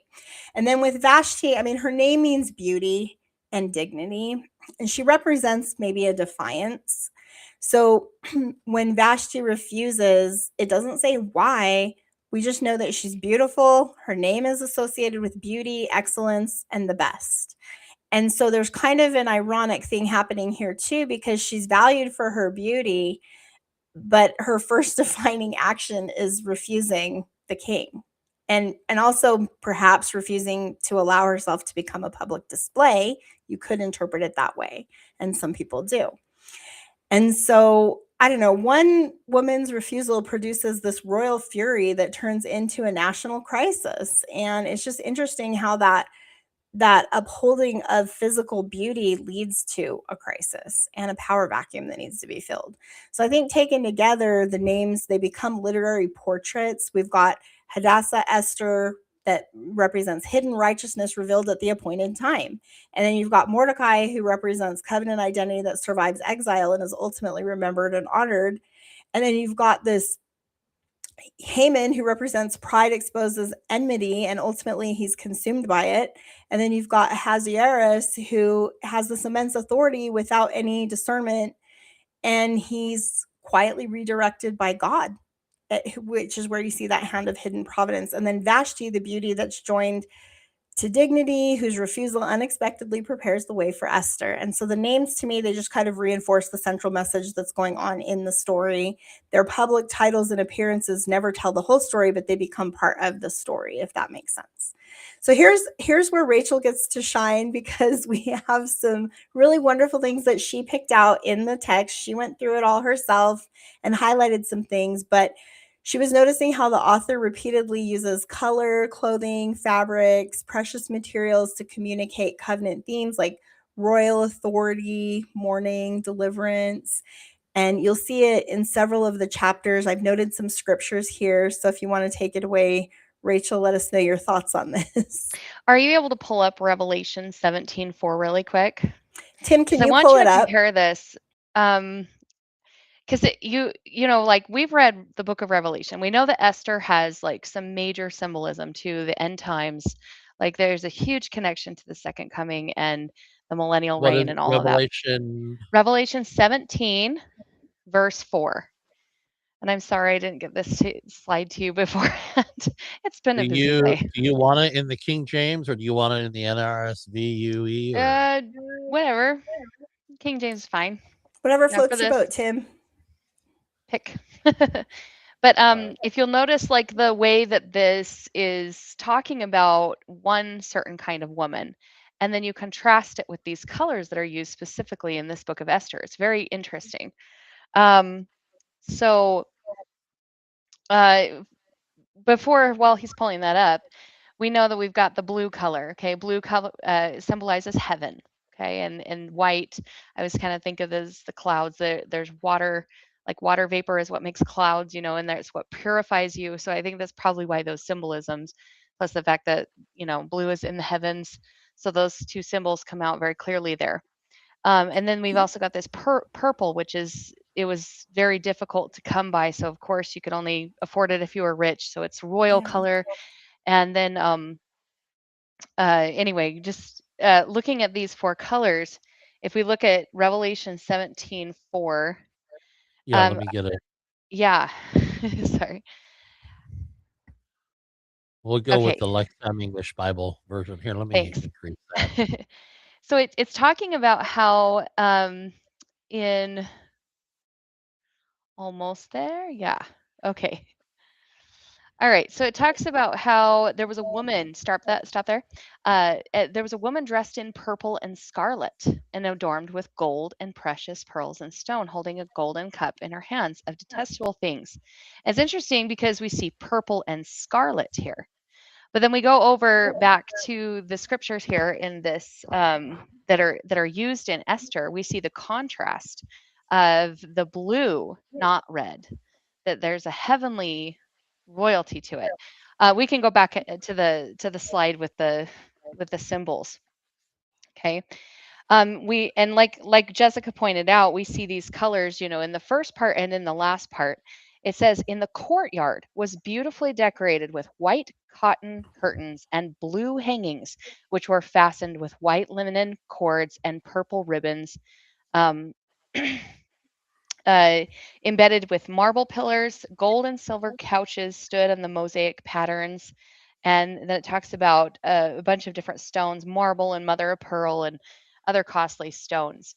And then flipping to the very end where they mention these same colors again, it's in Esther chapter 8. And this is when Mordecai, he left the king's presence wearing the royal robe of blue and white and the great crown of gold and an outer cloak of fine linen and purple. And so it's just kind of interesting because we know that these are also the colors of the high priest, the robes of the high priest, and the threads, which Jessica so beautifully talked about. And it's kind of like before, what he was wearing didn't really fit. He was dressed as a royal official, but then he put on the sackcloth, and now he's fitting into the palace. Like he fits with these colors, like he matches. And so it's just kind of interesting. I really liked the symbolism there, looking at all of those colors and then contrasting it with the Whore of Babylon and the end times, how there's just that one little color change, and you can tell it's the opposite. And Jessica and I were kind of talking over text a little bit today, and we were talking about those threads and how the colors of blue and red and purple, kind of, we can see them in our body, in our veins. Like, if you say somebody's blue blooded or whatever, like you can kind of see like the veins, at least in my skin, they look like kind of bluish, but we know that blood itself is red. And so if you kind of think of the threads throughout our body, we've got the blood that pumps from the heart. That's a very oxygen rich, full of red. But then when it comes back, it's blue. And I guess that's kind of, it also has that same structure in my mind, that like kind of why I wanted to bring this out, because it's that same kind of thing. Like we see this symbolism even in our bodies. It comes out sinful, but it goes back ready to be, nourished again. And I don't know, just, I thought that was cool, like looking at all those colors and the symbols of them. Did you have anything you wanted to say about the colors before we move on? I want to just add like a couple thoughts on how they dye these fabrics. So the purple, it's difficult to dye. The way that they would get the red has a really beautiful tie into the Savior, because when you, and I did study this for the Scarlet Thread paper that I'm writing, so I'm going to be pulling from that. But basically, there's this word, it's the word tolah or toloth, and it's basically this little grub, like a little magnet, and it's a crimson grub, and they would get the color for the scarlet dye from this crimson grub. So this little worm or insect, it would basically be mushed up into a Yeah. dye. Okay, so it dies and then it brings the dye, and so there's like a really interesting little savior idea there. So like the color of lifeblood becomes this vivid scarlet thread through this like sacrifice, right, this sacrificial system. And so that's kind of the interesting thing there. And then with the blue, it's kind of similar. So the blue thread, they would use it for the tzitzit, the little blue fringe on the tzitzit. And I talked about this before in past Come Follow Me episodes, but basically, the way that they would get the blue is kind of similar. It was from another animal or a little. Let me see. I was trying to find it, but it's the techelet or techelet. Techelet, but it symbolized heavenly glory. Okay, and so that's where you're getting the idea of heaven with blue. And if you think of the sky being blue, there's just all kinds of ideas of heaven there, just with the blue sky. And so both of these things are coming through some kind of like a life that is sacrificed to make the dye. So it's just kind of interesting, and when you mix those together, you get purple. Well, and there was a guy that was trying to recreate the Techelet blue for the some of the temple rituals or something in Israel 360. I think it was Jared's channel that talked about this, but that he actually was able to take cow's blood and be able to make what he thought was eventually like close to what he thought the Techelet blue would be. And so it's Oh, interesting cool. that blood can produce blue dye. Yeah, And that was or totally a red. symbol of Christ. Yeah, it was beautiful. And if you like, there's certain ways that you can work with any kind of blood. The chemicals in it actually can create lots of different blue dyes. So that's kind of interesting there. Yeah, and all of these are used in the veil of the temple. So remember back in Exodus, it's like 35:35. I've used that verse a lot, and it uses all of these colors, all of these same materials are in God's temple, in Solomon's temple, And and the in the robes of the high tabernacle, priest. Mhm. and the robes of All the of high yep. priest. And so what's interesting is that these worldly kings are using it. This is a signal of the kings and the Persian Empire's wealth. Mhm. And it's also symbols of God and his wealth. Well, and So you have it's this thing with interesting. the gemstones here too, because it talks about the palace materials. There's the marble and there's the precious stones and all of that. And we know that there are 12 specific stones that are also mentioned in the book of Revelation, if you want to do a side study on that, that are also found in the vesture of the high priest, the Right. breastplate. And so it's really kind of cool thinking of that.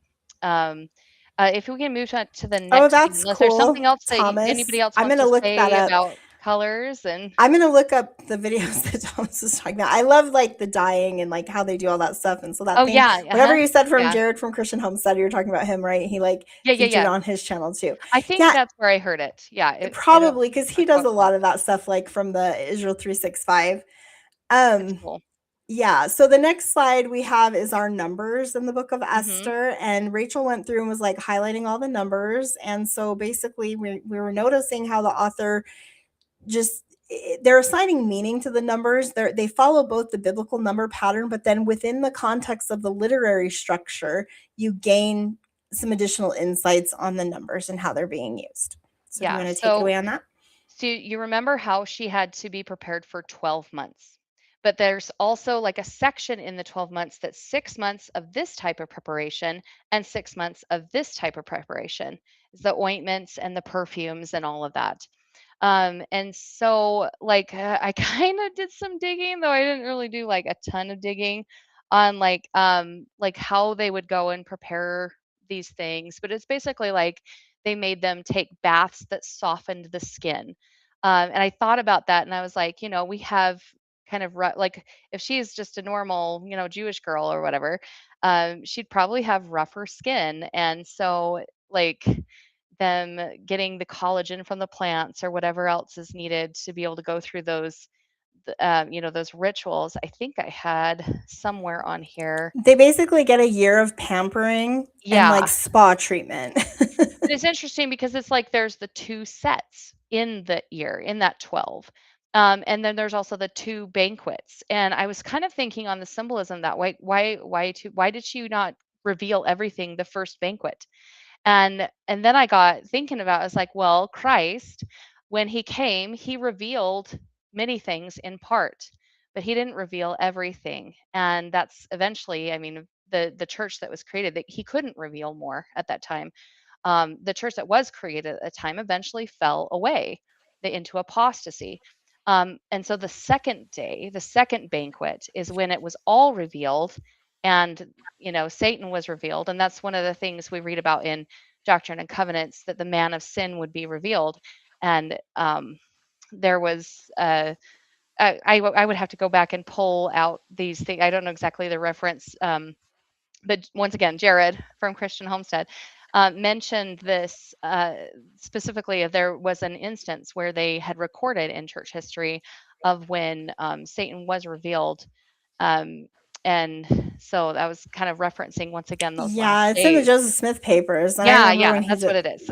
yeah, it's like a famous story. And he Interesting. went back to the source on that one. So another thing, you were Yeah, talking about the 6 months and the 12 months too. That's interesting too, because if you think about it, Esther has two identities, right? She has Hadassah and Esther. And so yeah, there's that reversal and then the revelation of who she truly is. So that's kind of interesting. yeah. So a lot of these, there's like biblical symbolism tied to them. The number 3 obviously is tied to the Godhead. The number 7 is obviously tied to like wholeness or complete. 12 is always tied to priesthood, and 10 is always tied to a period of like judgment or trial. 13, it in this story, it was the day of threat. It was the 13th day of Adar. That was the day that the Jewish people were to be destroyed, but that ends up becoming the day of their deliverance. So it represents like a reversal. And then you've also got the 127 was the provinces, Hmm. and Which is the interesting because that one specifically, like that number is really cool when you get into the meat of it. Um, shoot, let me see if I can find go up here on my notes. um, the 127.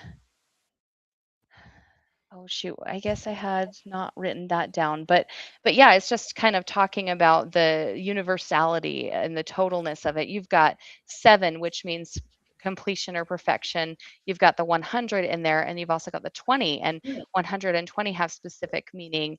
And so when you have 127, like there's definitely a reference to God's dominance over all of this. Yeah. Would yeah, and that that's be interesting.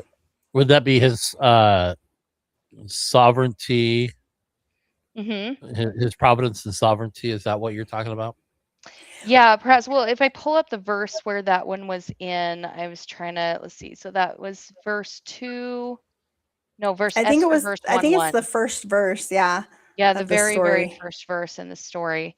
Um, that it kind of mentions that, and it's like, well, okay, well, this is definitely referencing something greater than this earth. This is talking about the heavenly king. This is talking about the God of heaven and earth. Like there's definitely like a symbolism there with God. Like I feel like the characters in this story are representing Christ in 4 different facets in a way. How Haman, like even Haman, I know that he's like the bad guy of the story, but even he takes the place of Mordecai, and so there's also a Christology there happening, even with that little detail. But there's another number that I find very very beautiful in this whole thing, and it's in Esther chapter 9. um, this one just kind of blew me up. This is the one that got me teary-eyed when I was reading this story. So if we go to Esther chapter 9, and this is in verse 16, he said, meanwhile, the other Jews throughout the king's provinces had gathered together to defend their lives. And we know that that's kind of like there's this end time, like think end times, and how like Gog and Magog, and like there's this, trying to defeat evil. Right. They gained relief from all their enemies, killing 75,000 of those that hated them, but they did not take any plunder. So I looked up what it meant for this 75,000, and it means total deliverance, divine justice. And I That's was just beautiful. like divine grace, like it has connotations of grace. And it's just like, we know that when all of this is said and done, when we finally get to the end of the end of the end chapters, that God's grace will be applied in multiplicity. So I So can really I love add that. Well, one thing on the one, I two? looked, Oh, go ahead. Go ahead. yeah, I looked up what the 120. So when you look at this, um, the number 100 is completeness. 20 means Mhm. testing or waiting, and 7 means divine perfection. You see the chiasmus So even in the number. so Cool. 127 empire-wide scope means that there is a complete testing or waiting period towards divine perfection. Yeah, and I was actually going to say that, but the way I was going to do it was dividing it up. If you look at 1 and then 2 and then 7 separately, that is what it Okay. Well, comes to. Because and so I have this old, it's like an old handout that I got. It was actually my daughter's. She sent it to me, but she got it in her seminary class, and it goes through all the biblical numbers. And when you break them up like that, here's another thing that's interesting is 2 equals 1 equals God, right? Because God is not a single bachelor in heaven, according to our theology and our understanding. He is a father who is with a wife, a mother, right? And so we have this idea that there's two that make one complete unit. Mhm. So one becomes two to make wholeness or the completeness. And so anyway, that's another idea that kind of goes that direction with 127. And I think in this story, when you look at the literary structure and you look at what's happening there in chapter 9 compared to what's happening in chapter 1, the idea that you're getting is totality, right? Because you're Right. getting that it goes to all the provinces. This decree, it covers all parts of this empire. And so again, you get that idea of universality and like the reach being to the ends of the kingdom. Well, if you're talking about the heavenly kingdom, yes, it's eternal, it's everywhere, it's forever. And so and then that's kind of the interesting. gematria of all of this is just so fascinating. Which Thomas, is that right? I'm saying that right, but yeah, it's it's really cool. All of this really cool. Um, Yeah, I Google it. What yeah is the geometric meaning? yeah, and then there's also like you were Because that's mentioning where that you have to do the like 1 plus 2 plus 7, yeah, which brings you to 10. because Hold on. in ours it's I have one it in a one and file two on is my phone. I'll three. look it up. Three is the number of God, and then seven is the number of perfection. So it's like God Right. in perfection. So yeah. Yeah, because I have a file that I got, and it actually comes from Richard Draper when I was studying the Book of Revelation, where he went through all of his gematria, his gematria Mhm. slides, and I took all the notes down, and I was like, oh, I got to get this. And I do have like a thing where it's basically like you break down the number and you got to bring it back to, I think it's like the single number, which actually should go back to 1. Yeah. Right. Because and so then if you look at the number 1 on hold Because on, number sometimes the number 1. 1 is not the loneliest number. Yeah, it's Okay, you didn't get anyway, that I'll have to reference. look that one up later, but I have like a file where I have all those notes from that. Anyway, the point is pay attention to the numbers, guys, because there's some really Right. interesting things going on there. And when you look at it through the lens of the literary structure, then you can kind of come away with an interpretation. The literary structure is going to help provide the context for how to interpret the symbol And here's where it comes in the Latter Day Bride. Can I actually have you go back once really quick to that slide? to the Because numbers. yeah, this is Esther chapter 2 verse 16. It says that Esther was taken to King Xerxes at the royal palace in early winter of the 7th year of Hmm. his reign. Who was born in the winter? Like Joseph Smith. And so like Mm-hmm. thinking about Esther as the Latter-day Bride, I really think that there is some interestingness there. But you can also think of like we're in like I don't know, there's some debate about which seal we're in, but we're in the Right. 7,000th year or very very close to it. And so we have the early winter of the 7th year. I feel like that's kind of the pinnacle moment, like where we're at right now. in our like world history. We're like at that point. And so Esther, it's Esther that is taken So to to finally to get this end times. support what you're saying with Esther, so there was a period of waiting, right? So there was the 30 days. This was a season of waiting. And what's interesting about that is if you look at Doctrine and Covenants, and I think it was Gerald Lund in his book Second Coming of the Lord, he pointed this out, and I have like a whole quote that I could try to find, but for the sake of time I won't. I'll try to paraphrase it. But essentially what he said Right. was how he just called out in the Doctrine and Covenants. He's looking at the book of Revelation and like the framework that we get in the Doctrine and Covenants where Joseph's asking all the questions. I think it's section 77 of the Doctrine and Covenants. And he asks what the seals mean. And this is where we get the definition. And they're highly symbolic. Okay. They're highly, highly symbolic.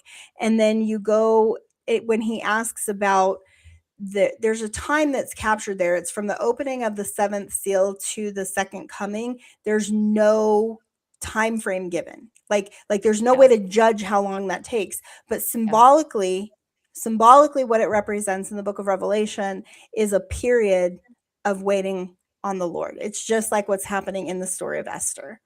Yeah. And so it's really interesting to see that. And then it's like sorry, I lost what I was looking at here, but yeah, all of these numbers just really have a lot of cool things that you can pull from it. Even the height of the pole, 75 feet tall. Mhm. So yeah, just going off of that, we can move on to the next thing unless there's anything else with numbers we wanted to highlight. But Nope. I mean, I But think we those are were the getting up main to 3 ones. hours. Just Yeah, yeah, we saying. are getting close. We probably ought to move on. we have like basically this, and then we're done. So there's like 3 Okay. slides left here. And so let's Sorry. just try to, we'll try to move through them because we have some really cool royal objects that are Yeah. happening here. And there's a lot of symbolism going on with these. So like you see throughout Esther, there's authority that's being exercised through these symbolic royal objects. And so I kind of did like a little breakdown, and this was just based on Rachel's notes and what we were talking about earlier. And so the breakdown is right here in this slide. Hopefully that encompasses everything, but you have the crown where that's listed. The scripture references are right there, but you get from the context kingship, honor, and royal office. In Esther's case, queenship. And then you have the ring or the signet, and that's another one that was used a lot. And I don't know, did we even put the ring signets on there? And then that one, it represented the delegated authority. So remember how he keeps giving his ring as a signet to seal these decrees that are irreversible and of like irrevocable legal force. And so that's kind of what the ring is representing, is that authority and that And power. also the covenant, because it's a circle. There's the ring is Well, a and think circle, of and the so there's that seal. covenant. Yeah, the See, seal look on over it. here on It's the little sealed. decree. Do you see that little Yeah. red seal? Yeah. That is the symbol in John's dream. So when you're looking at the 7 seals, that is Yeah. what it represents. Yeah. Okay. Yeah, Is that exactly. seal, that signet. And remember, there's only one who can open the seals. All the seals have to be opened before the scroll can be read. There's 7 seals on it. So anyway, that's just another kind of spiritual symbol. And then you've got this golden scepter, which is very interesting because this one often gets tied to Lehi's dream of the tree of life and the iron rod being the word of God and representing the scepter that's being extended from the tree, which is like the throne where Jesus sits. And so there's this idea in this context of Esther where the scepter is connected to mercy and access to the king and the preservation of life, because as he extends the scepter to her, she gets access to him and she has her life given to her. And It's so also a symbol of authority too. And if you think about Joseph Smith's first vision here, like kind of as like the symbolism, he was the one reaching out to the king. I mean, he could have died in the presence of the Lord, just the same as Esther could have died in the presence of the king. But she touched that scepter, and suddenly the authority for her to be able to speak to the king was there. So I think that's really cool how it connects to that one. There's one more symbol on here that I really think is cool to talk about, unless there was anything else you wanted to say about the scepter. No? Okay. Oh, no, Go go ahead. for it. Is the Well, horses. Okay. Oh, did you have a question?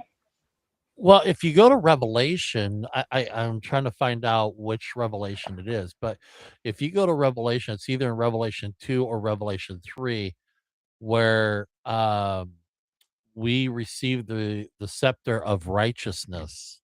Let me Yes, your scepter of unfailing truth and righteousness, I think is the quote you're thinking of. Um, yeah, it's really cool.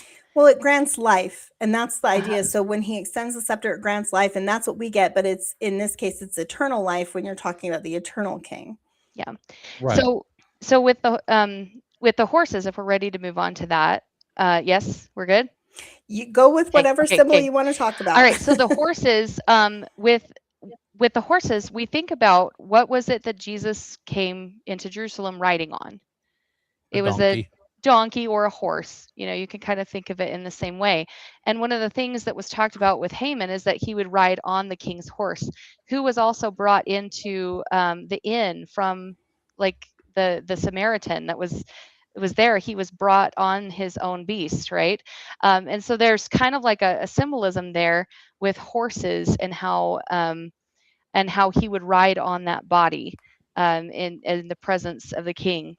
But then there's also this part in chapter, oh, I hope I didn't lose it. Oh, where okay, so this is in Esther chapter 3. He says the decree of was written in the name of King Xerxes and sealed with the king's signet ring, which we talked about has that covenant connection and of course the authority. And then it says dispatchers were sent out by swift messengers to all the provinces. And so that sense of it being from the king or of the king, I think is really cool. Because the same thing happens again at the end of the book with the horses, in that they make a proclamation. And once again, oh, if I can find it here, let's see. Shoot, I should have organized everything. Oh, gosh, it's been such a busy couple of days. Um, I'll say one thing about horses while you're on that. yeah, So go in ahead. this Sorry, I'm trying to in find the it here. context in Esther, they are being used as messenger horses and then Mhm. also as royalty, like a symbol of royalty. So like when Haman wants to ride on the king's horse and it ends up being Mordecai, there's a symbol there that's happening. And so horses can mean a lot of things. They can mean military power. They can Mhm. definitely be tied to a king. In the book of Revelation, they're tied to Jesus Christ, who comes on the white horse wearing the red robe and the crown. And that's what happens at the end of the book of Revelation when the second coming in glory happens. And so there's all kinds of horse symbols, but when you put it in this context, in this framework, which the structure is giving us, we're seeing that what's happening is horses, mules, camels, all of these things symbolize a couple of things that pertain to royal messengers, the decrees going out through the power of the kingdom.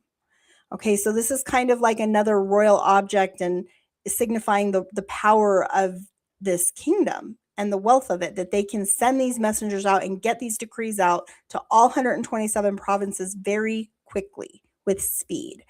And all the Yeah. people who are coming in on camels and things coming to the kingdom, they're coming to meet with the king. And so think about it in that context, because you can link it to anything, right? Like you could link a camel to a ton of different other things, and that all fits too. You can use the camel like the eye through a needle, the camel thing, whatever. You know what I'm talking about. You know what I'm talking about, Tim. The one about like it's easier to get the rich man It's through easier like for it is easier for a camel to go through the eye of a needle than a yes. rich man to get to the kingdom of heaven. Yes, that one. The camel through the eye of the needle.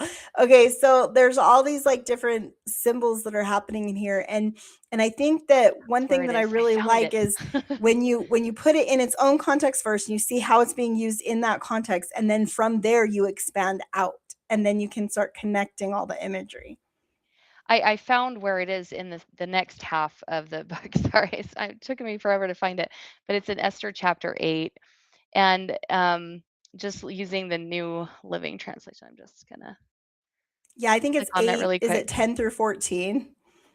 Yeah, because there was a way that it was worded.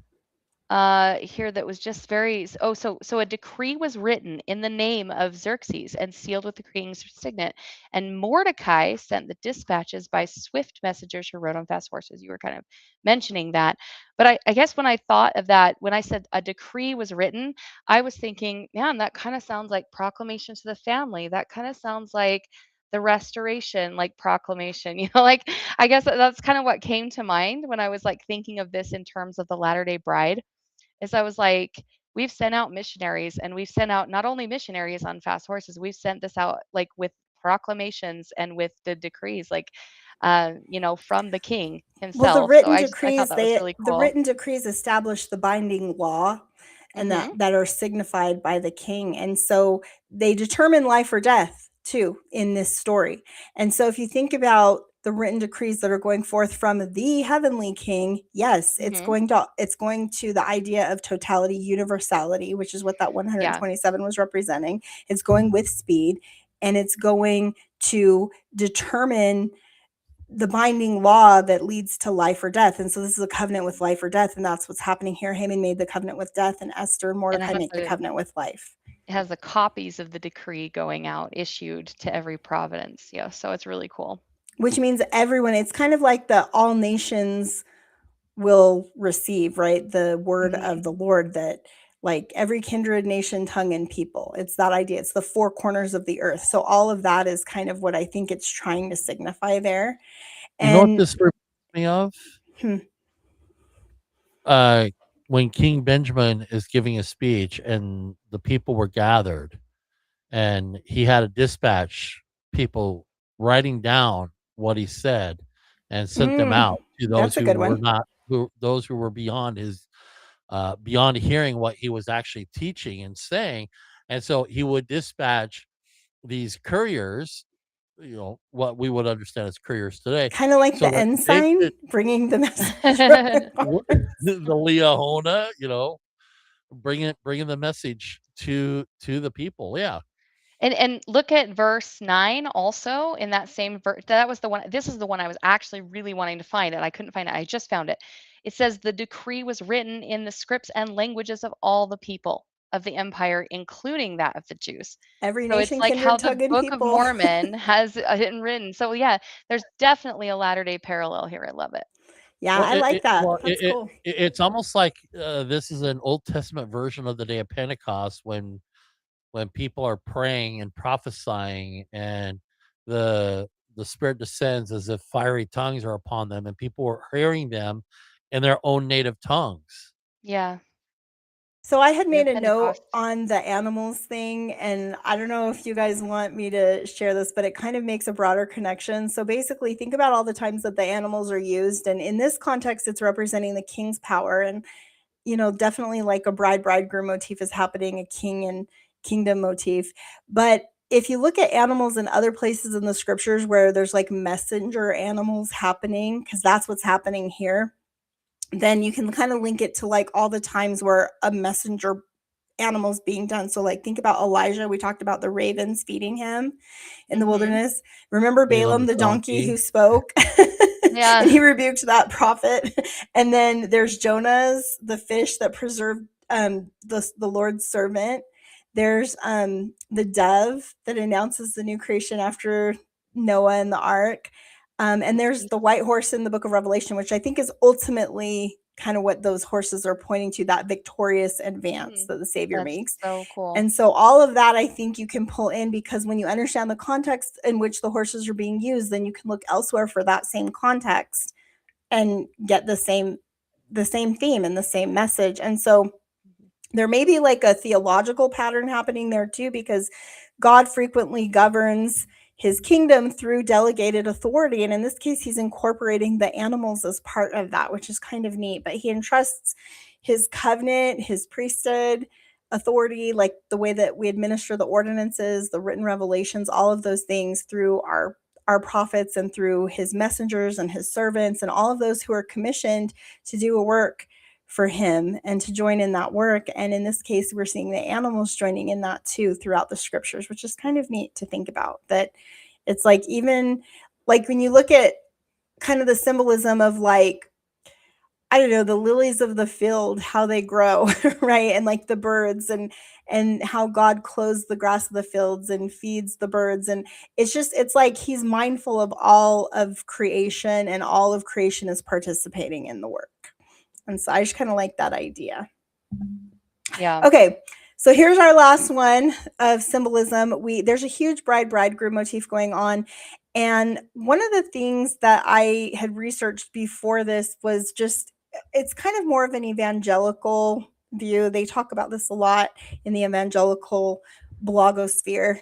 You'll find tons and tons of articles about Esther and the bride and the bridegroom motif that's happening because it's so strong in this story. And so I think for me, it's one of the richer symbols in Esther, and I completely concur with mainstream Christianity on the fact that there is a bride-bridegroom motif happening here. Mm-hmm. And I think while many evangelical commentators identify the king Ahasuerus directly with Christ and Esther with the church, I think the symbolism might be even richer for us if we read it through the lens of Isaiah and the restoration scriptures that we have, like in the Doctrine and Covenants. Particularly, there are tons of bride and bridegroom references, starting with section 1 of the Doctrine and Covenants, where the Lord is telling us to prepare for the bridegroom who's coming for his bride. And so I think Isaiah, he repeatedly portrays Zion as the bride, like daughter Zion or the woman Zion, preparing for her covenant union with the Lord. And Isaiah, he declares in Isaiah 54:5, thy maker is thine husband.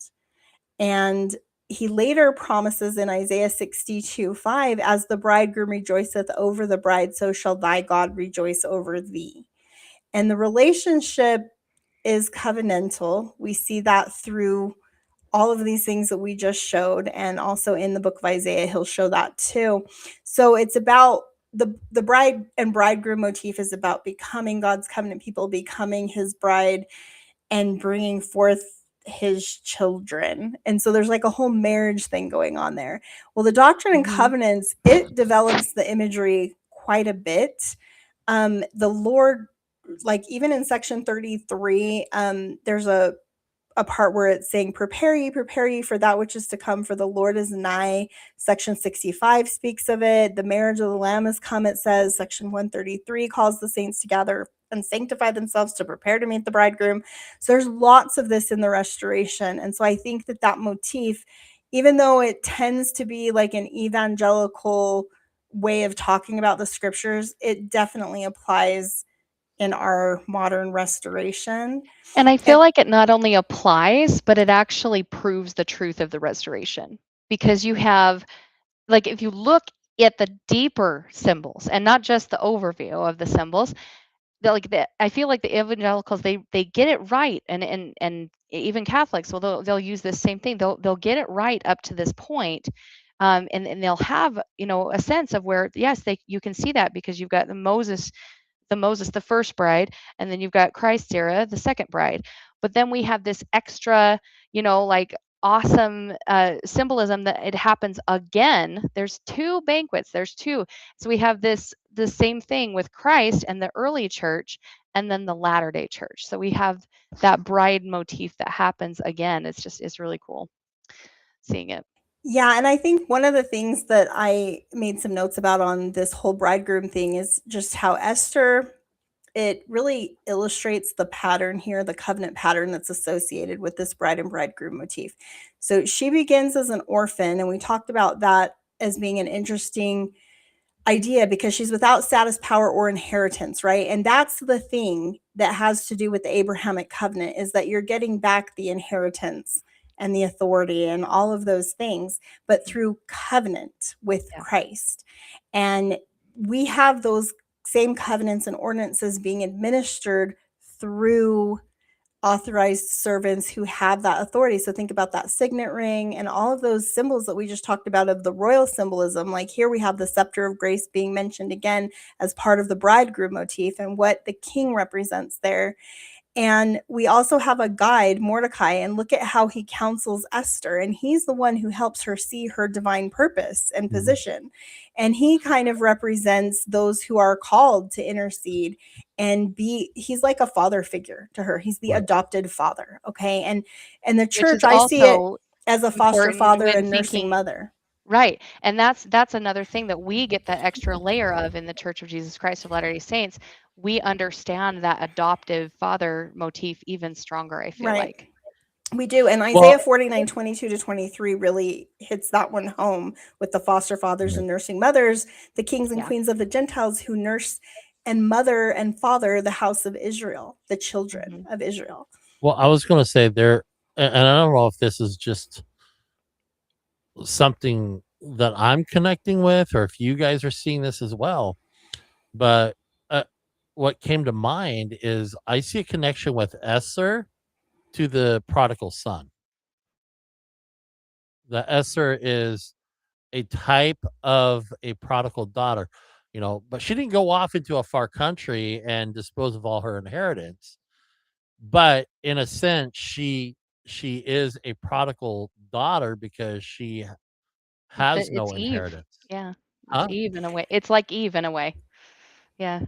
You It, see it I more mean, connecting with yeah. Eve. I think like the way I would say it, if you're connecting it to the prodigal, would be because she doesn't sin. She remains faithful No, to the no. Lord. However, one thing that you could note in this, and other scholars have pointed this out, and this may be another reason why this is not in the Dead Sea Scrolls, this story, but it's because you're talking about a Hebrew bride who doesn't appear to be practicing the law of Moses. There's no indication in here that she is practicing her religion like outwardly. She clearly is inwardly. But outwardly it doesn't appear that she is. And then the other thing, and I read this in that paper where it was talking about the Qumran scrolls and why it's not there. But one of the other theories was that it's because it's showing a Hebrew bride marrying a foreign king. And this is kind of like taboo in that Qumran community.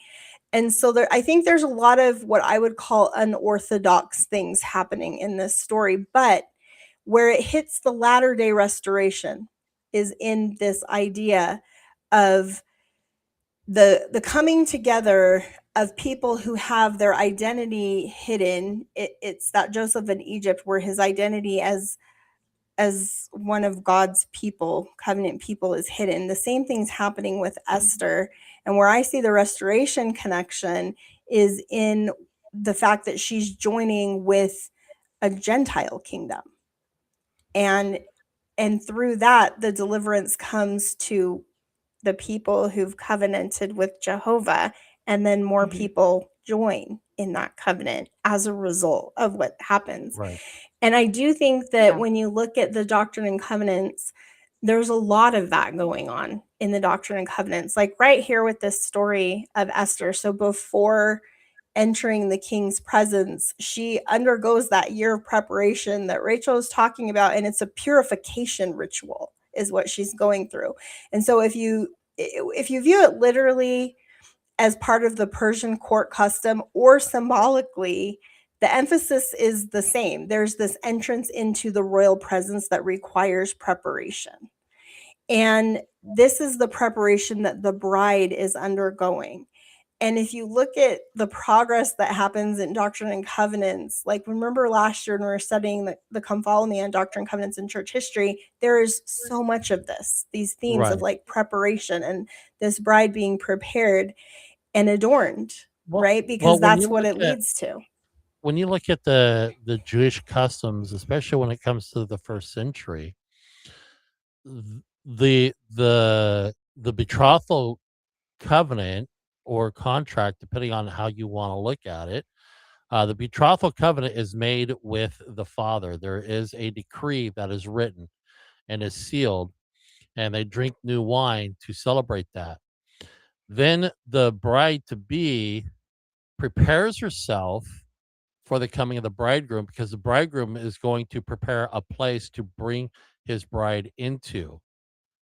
And this mirrors the plan of salvation. Christ, through the Father, decreed the atonement, the salvation, and then he tells his disciples, "I go and prepare a place for you." And so we are in a spiritual preparation for the coming bridegroom who's Jesus Christ.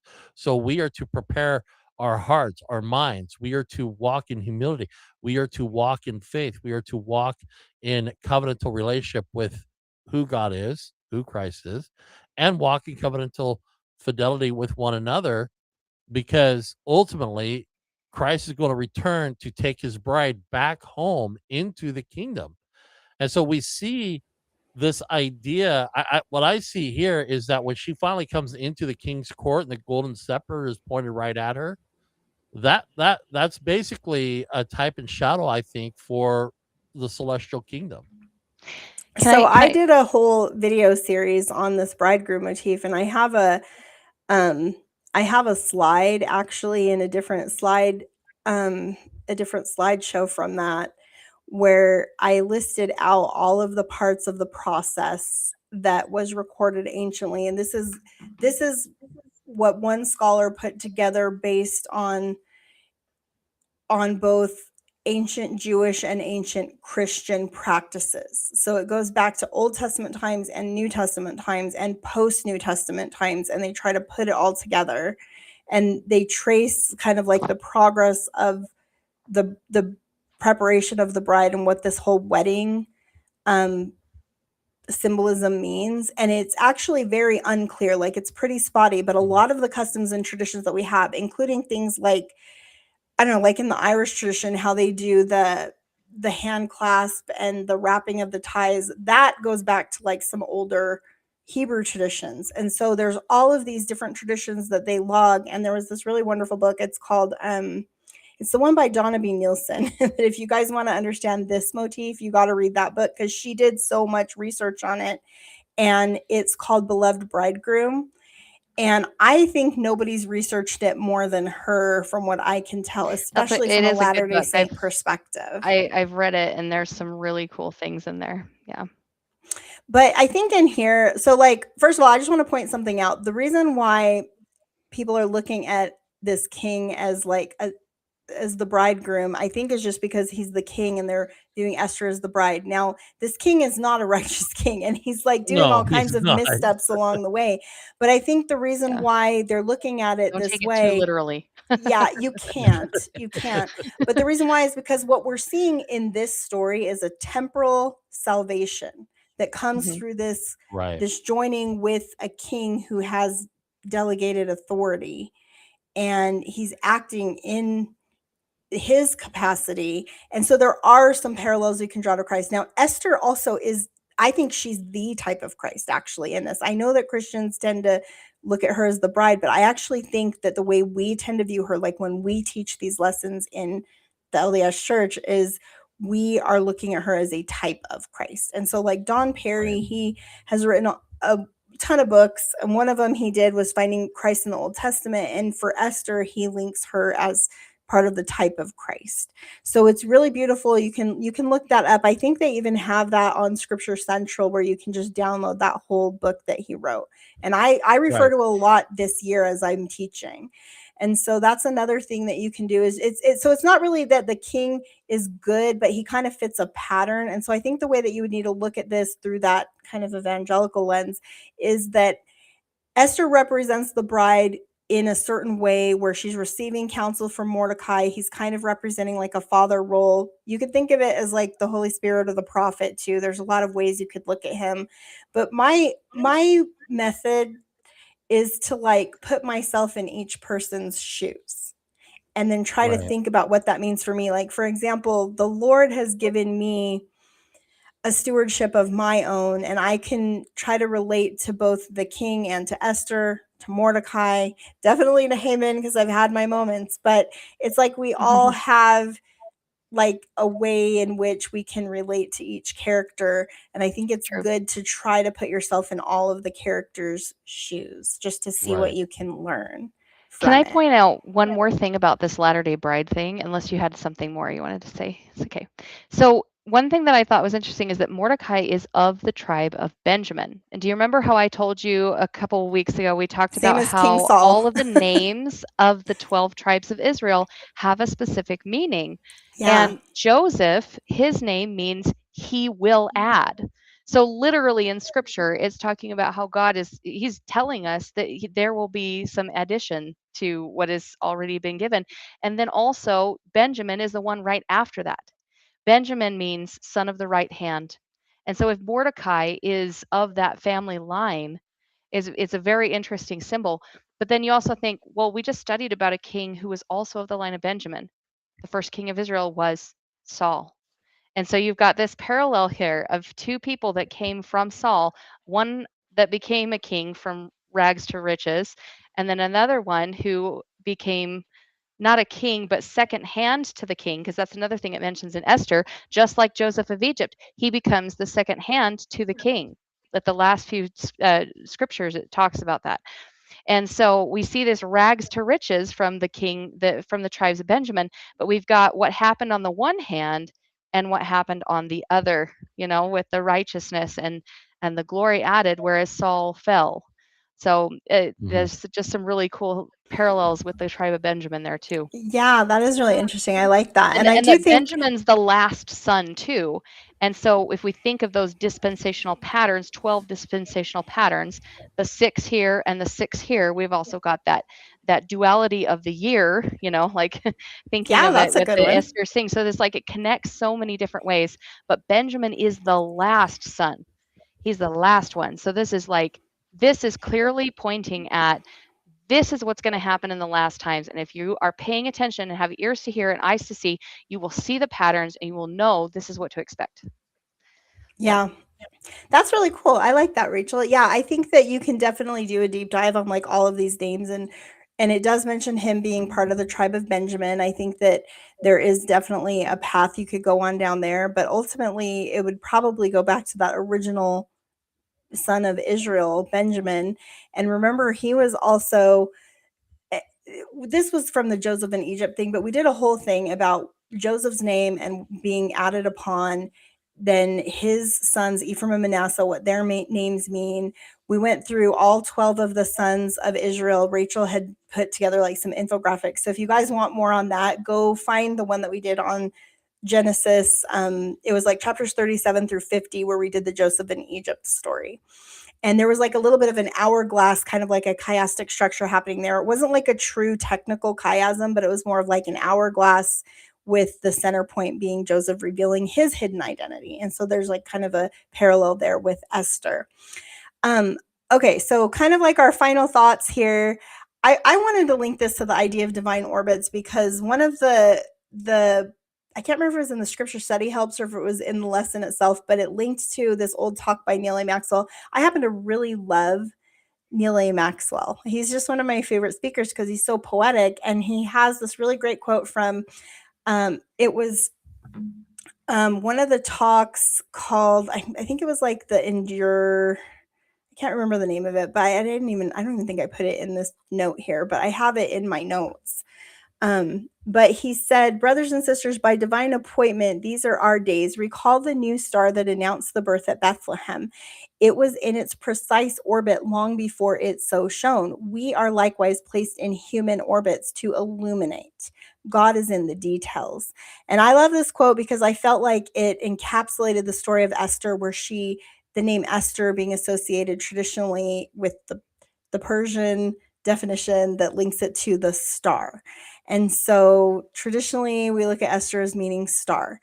And this idea of a divine orbit that I think is really beautiful is a star actually eventually burns out and goes away, but we don't. We're eternal. And I love that. I don't know, the Lord, that this idea of divine orbits and placing us in a human orbit to illuminate is what he does. And so I don't know, I just liked that link to Esther and the idea of the star, because in this story we see God in the details, even though his name isn't mentioned in the story. And we see how each character in the story is playing a part in God's plan. No matter what they choose, the Lord's purposes will come about.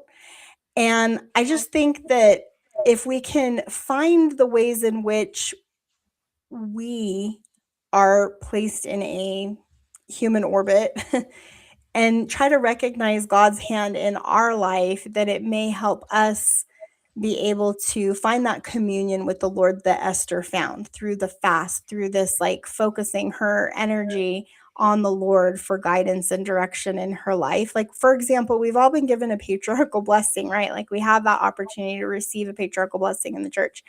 And think about all of the things that it can tell you about who you were premortally, the gifts that maybe God's given you, the path that he's placed you in, and the effects that you can have, and just all the different things that patriarchal blessings give you, as well as lineage and a connection to the house of Israel, and something for you to study and identify with in God's plan.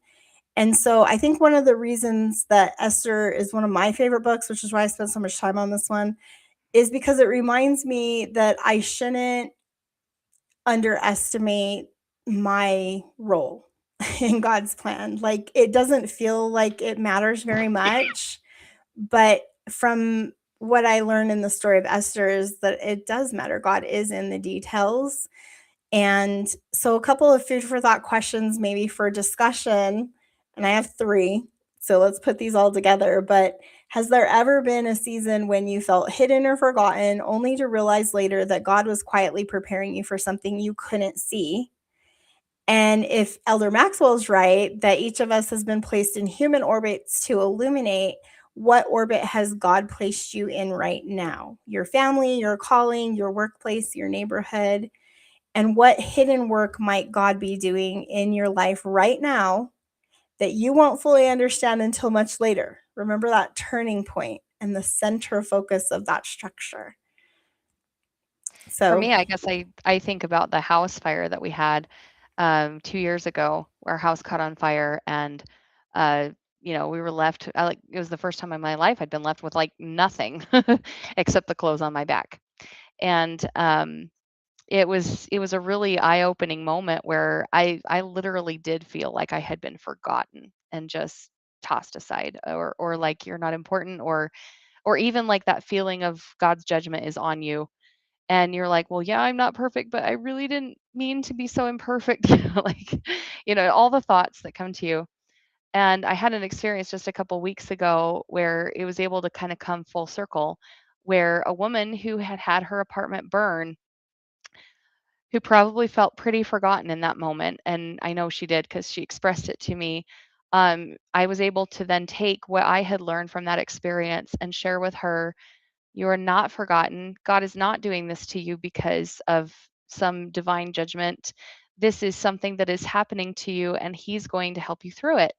And it was just like these things just kind of like really, it was beautiful to be able to see, like, oh, yeah, I remember, like, looking back how hard that lesson was for me to go through, and how difficult it was for me to trust that it wasn't my fault, or whatever. And just, I don't know, like, truly, like, those details often do come full circle in our lives, and every trial that we experience can be used in the future to help somebody else. And so the more that when we're in a trial moment, we can breathe and try to bring that peace to the Lord. And like I said earlier, it's like I was in the temple, and I was just building, like, pouring my worry out, and with that came a lot of fear and scaredness and all of that. And so if we can just take a breath and remember that when we're going through those trials, if we can just bring our peace to the Lord, bring our faith to the Lord, and bring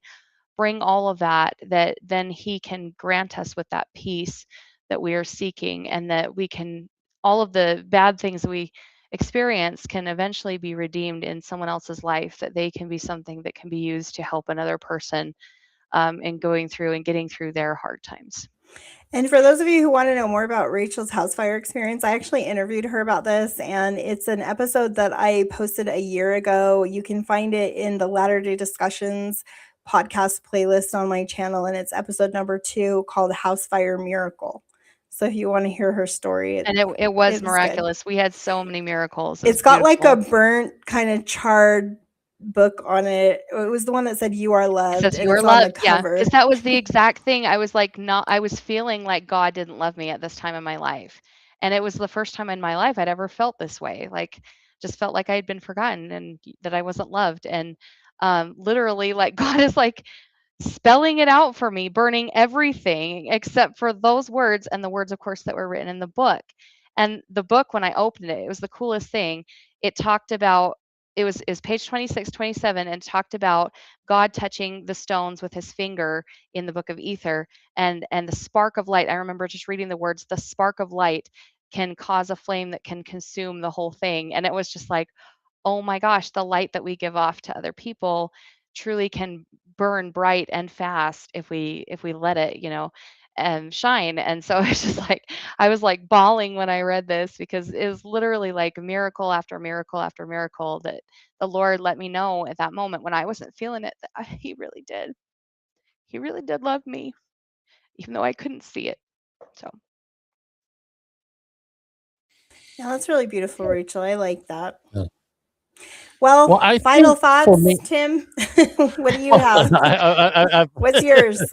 I, you know, I have to say, looking back on my life and all the struggles that I've been through, and I've said this earlier before, that when I was in the thick of my own struggles, and I'm thinking, I'm relying on my own self, I'm relying on my own willpower, I'm relying on my own strength, and I'm relying on my own resourcefulness merely just to survive from just moment to moment, day to day.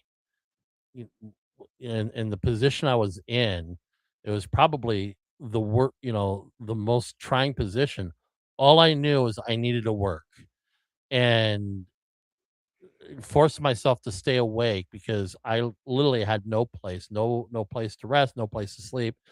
And I was walking the streets of Seattle and I'm going to the Daily Hall. I honestly cannot tell you how I was able to make it from day to day with little sleep, with little money, with just the only thing that I can keep me going is that I need to work and I need to find a way to just make it one day and every day. But now looking back, I can see those markers of God's grace quietly working in my life and quietly directing me and opening those doors that I needed to be open, giving me the strength that I needed to have the strength to just make it every single day. We're talking digging ditches and working in the cold, working in inclement weather, and just you know, sleep deprivation really does something to you that I would highly never recommend anybody to go through because you just, you know, but finally when I was able to get into a program and then start getting back on my one of the first things I had to do was I literally had to rest. And I slept. It took me a good couple weeks for me to recover, and I didn't fully recover until a month later, and then I was able to get back to my own senses and start working to get back onto my feet, and I eventually did. And so when you look back on your trials, even though you think God is silent, but you look back on those, you can actually see those markers of God's grace and his tender mercies. And when you're in the thick of it, you don't see it because you're so focused on what do I need to do now? How am I going to make it just to the next moment? How am I going to survive this? And sometimes God meets us in those moments and we don't recognize it until we look back and we could see he carried us through. Well, Tim, do you want to give us the bullet points on the Esther acronym? We kind of went through like Uh, part of it as we were talking, but we didn't really finish we it. we did. So I'm going to give you the bullet points. You can let me bring up the QR code for people to um there it is. So there's the QR code you can scan to check out Jessica's article on my website. But the bullet point and the file you can download has the full acrostics. But the bullet point is again, embrace your divine placement w- because it is to recognize that God may transform unwanted circumstances into opportunities for covenantal faithfulness. Our history does not disqualify us from being used by God, does not diminish our purpose, because God meets us where we are, and we look for people already within our reach, those who are within our reach, those who are within our family, community, ministry, or even if you're in a recovery circle. And you want to ask the question, whom has the Lord placed within my reach where I am at? Because we do need people in our lives. We need people to support us. We need people to hold us accountable. We need sandpaper people. If you don't know what a sandpaper person is, they're the people that will rub you the wrong way, but in a very good way, because what does sandpaper do? It helps buff out the rough edges.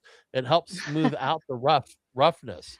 So sometimes when you meet somebody and they kind of rub you the wrong way, that might be a good person to have around you, because sometimes we may need them to rub out, smooth out those rough edges of our personality, and keep our attitude in check.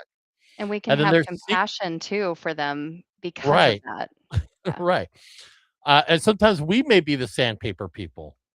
We may be I know. somebody's sandpaper. Oh, I have to be somebody's sandpaper on a daily basis. Yeah, me too.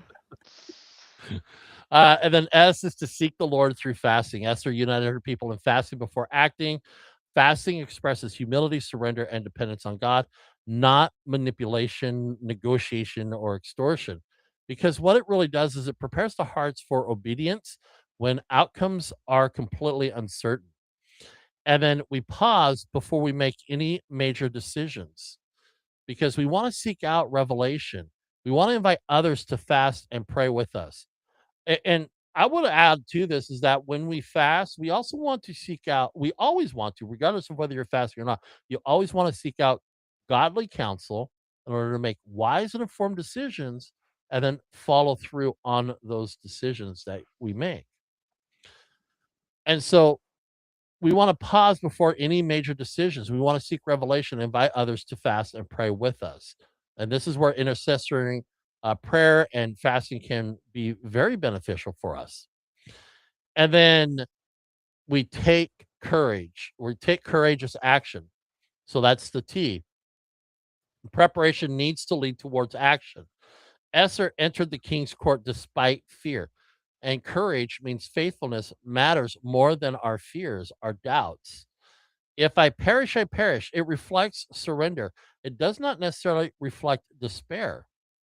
And so faith becomes very visible when we take the next right step and trust God with that result. It's where we walk faithfully. We walk in obedience. We obey without delay. And then H is to humble the heart before pride destroys it. So Haman's pride and resentment consumed every blessing. He was not able to see the blessings he received, because pride narrows vision until one offense overshadows any amount of grace, compassion, or empathy. Humility actually protects the heart from vengeance and spiritual destruction. In fact, humility is always referred to as one of the many Christian virtues. I have come to believe that humility is the foundation for all other Christian virtues.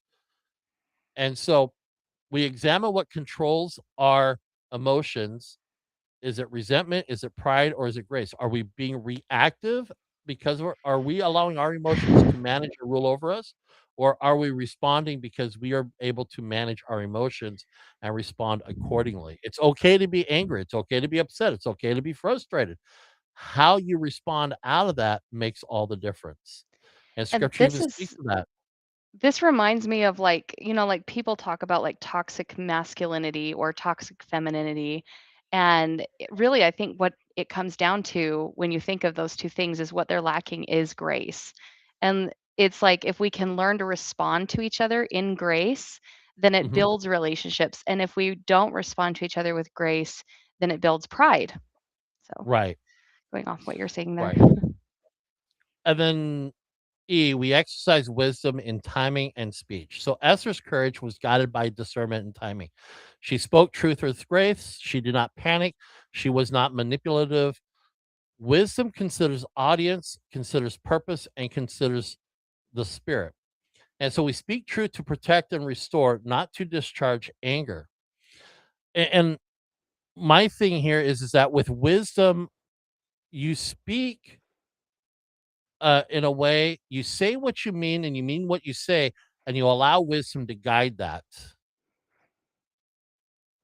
And then R is to remember the Lord's reversal and rejoice in deliverance. God turned sorrow to joy and mourning to celebration. Purim became a memorial of deliverance and generosity. Remembering God's faithfulness guards against pride and despair. And gratitude becomes worship. Mercy received becomes mercy extended. And this goes back to what I said earlier, is that we tend to be forgetful of God's mercy, of his grace, of what he's brought us through. And then that's where pride slips in. It doesn't announce itself boldly, it slips in with disguise. Disguises as empathy, disguises as compassion.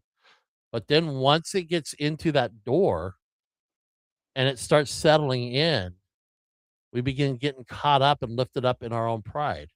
It's like, do you really think God helped you out in that moment? I mean, you had to do all the work. So was it really God that did that for you? And you start thinking, yeah, okay. And so, um, I don't know why that showed up on somebody's. um, so that's the acrostic in a nutshell there.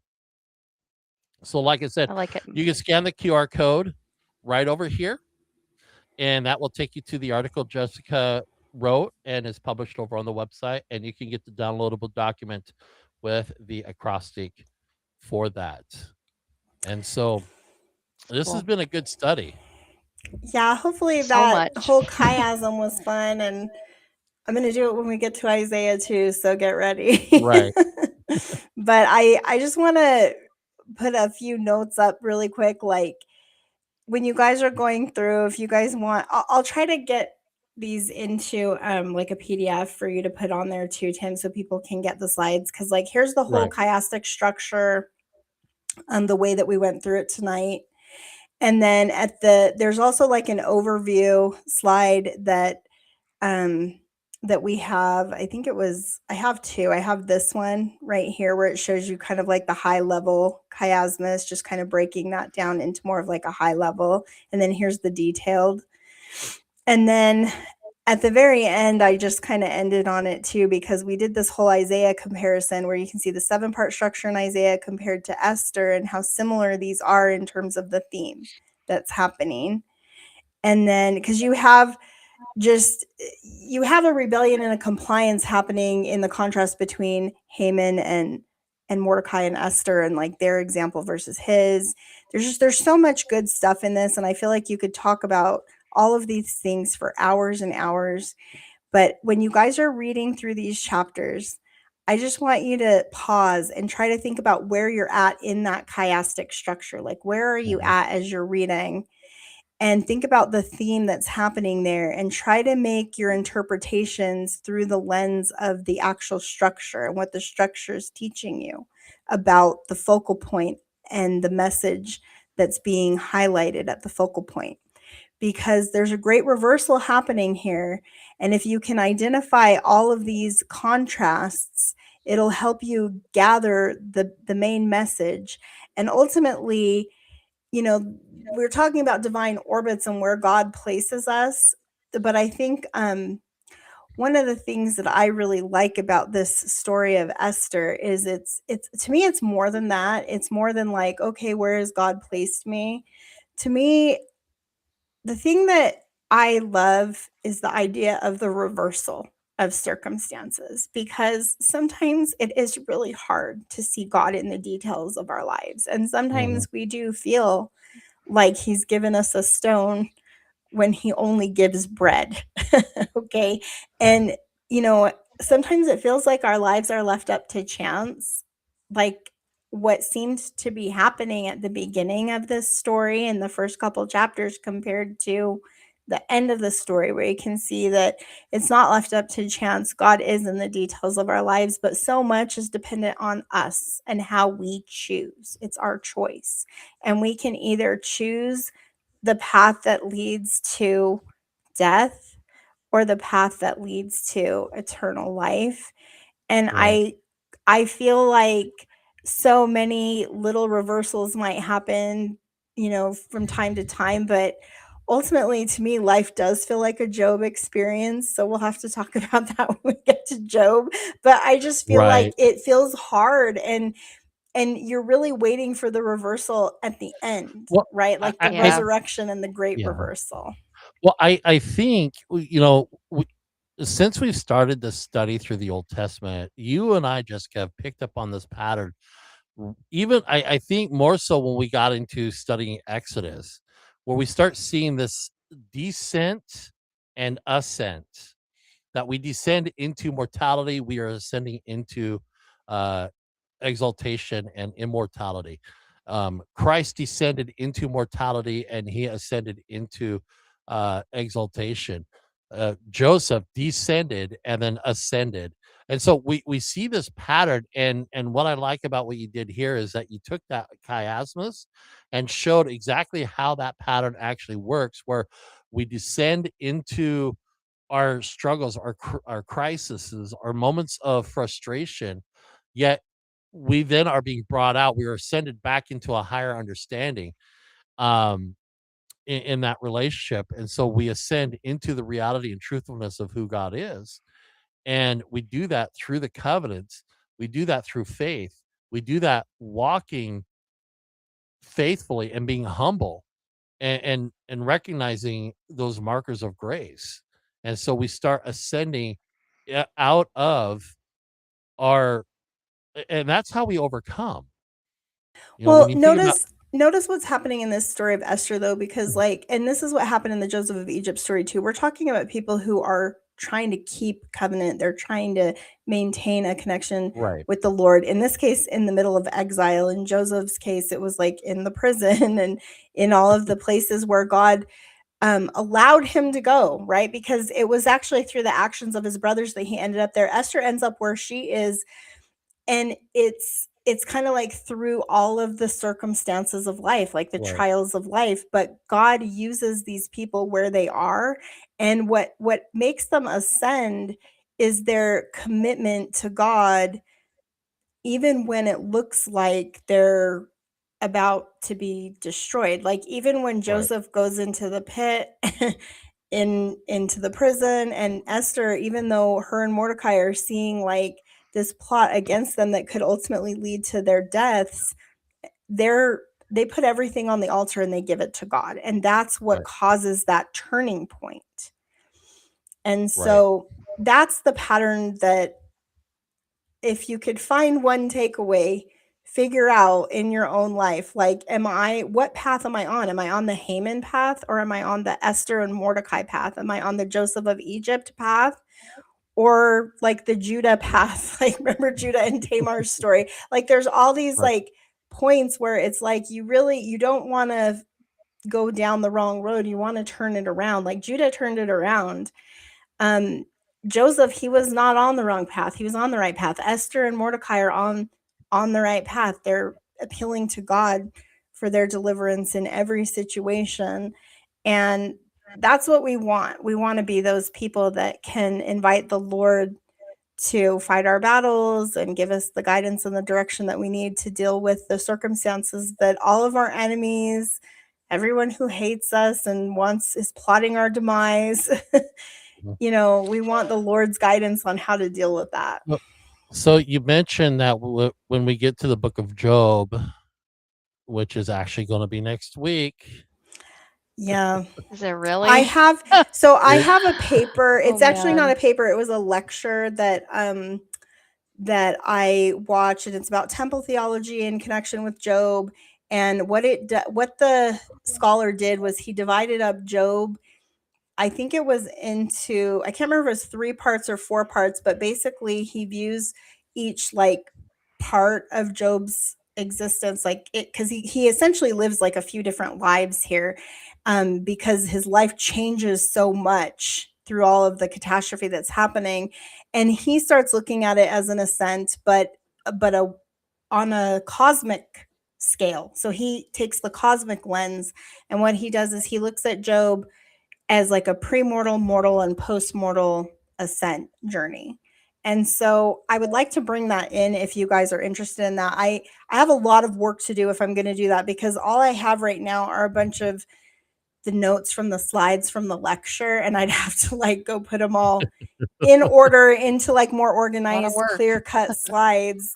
Yeah, like I'll probably have to start it Yeah. tomorrow if we're going to do it. But it was very interesting, and I think that it can answer some of those questions about Job and why it just seems so unreal. But I I want to testify on one thing about Job.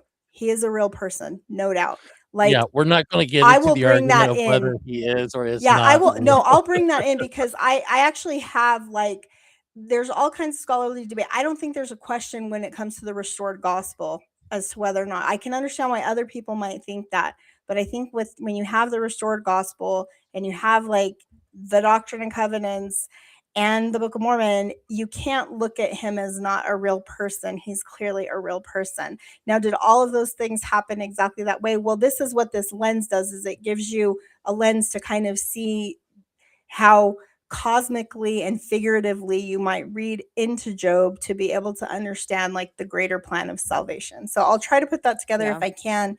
If I can't, I'll try to summarize it as best I can if I'm not able to develop the slides. So you guys can look forward to that. It won't be as Well, good as the I Esther will one have though. lots of work for me because I'm finishing up the draft for spiritual resilience, getting the draft for spiritual realignment, first and second Peter devotionals that I'm working on, and then the study companion for the New Testament, which I hopefully am able to put together and get done and ready to go by December, because we just got notification that the New Testament Come Follow Me manual is out. And so I've been wanting to prepare something that we can bring into these discussions, and you guys can have something tangible to walk along with the Come Follow Me manual.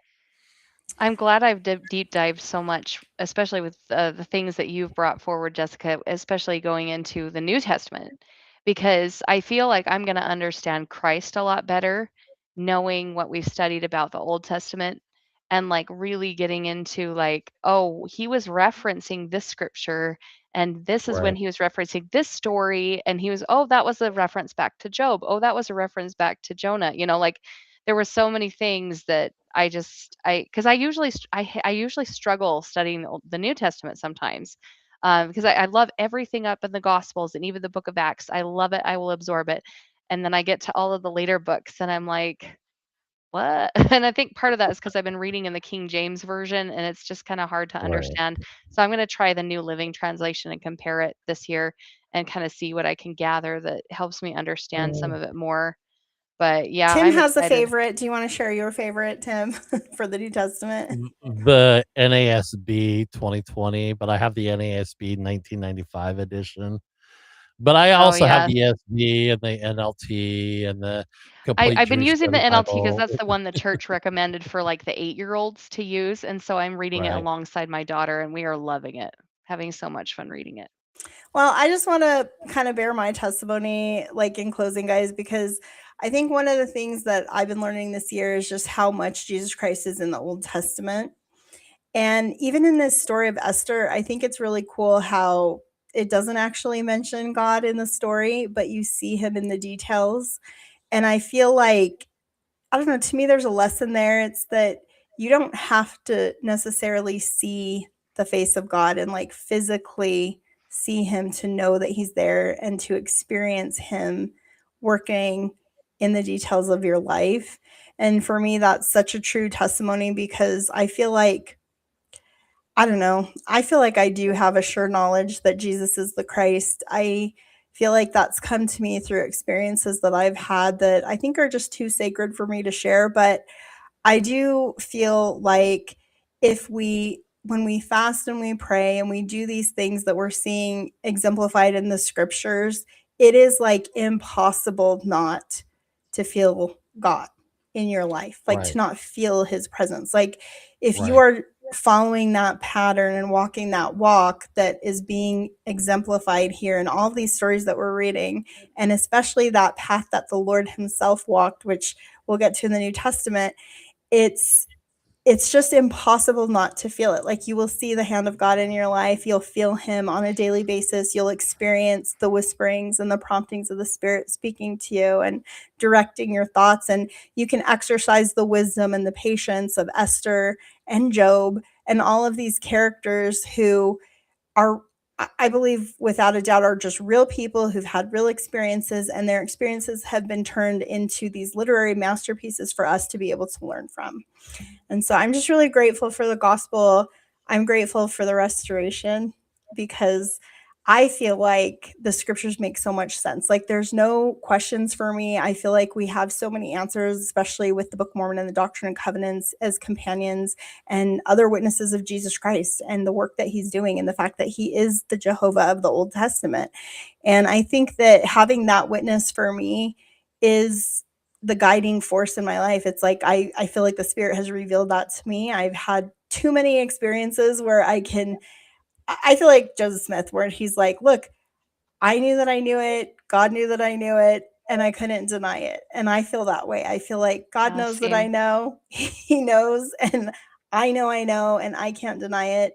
And I believe with all my heart and soul that God, he is in the details, and he has a plan for all of us, for all of his children. I really do think that we put too much pressure on ourselves to think that we have to be a certain way or even be a certain religion, because I'm not sure that that's necessarily true, at least not yet. I think that eventually we will all come to know the Lord. Like, there's nobody who will not at some point, I mean, it's like the scriptures say, every knee will bow, every tongue will confess that Jesus is the Christ. That day will come. And the book of Revelation builds up to that day.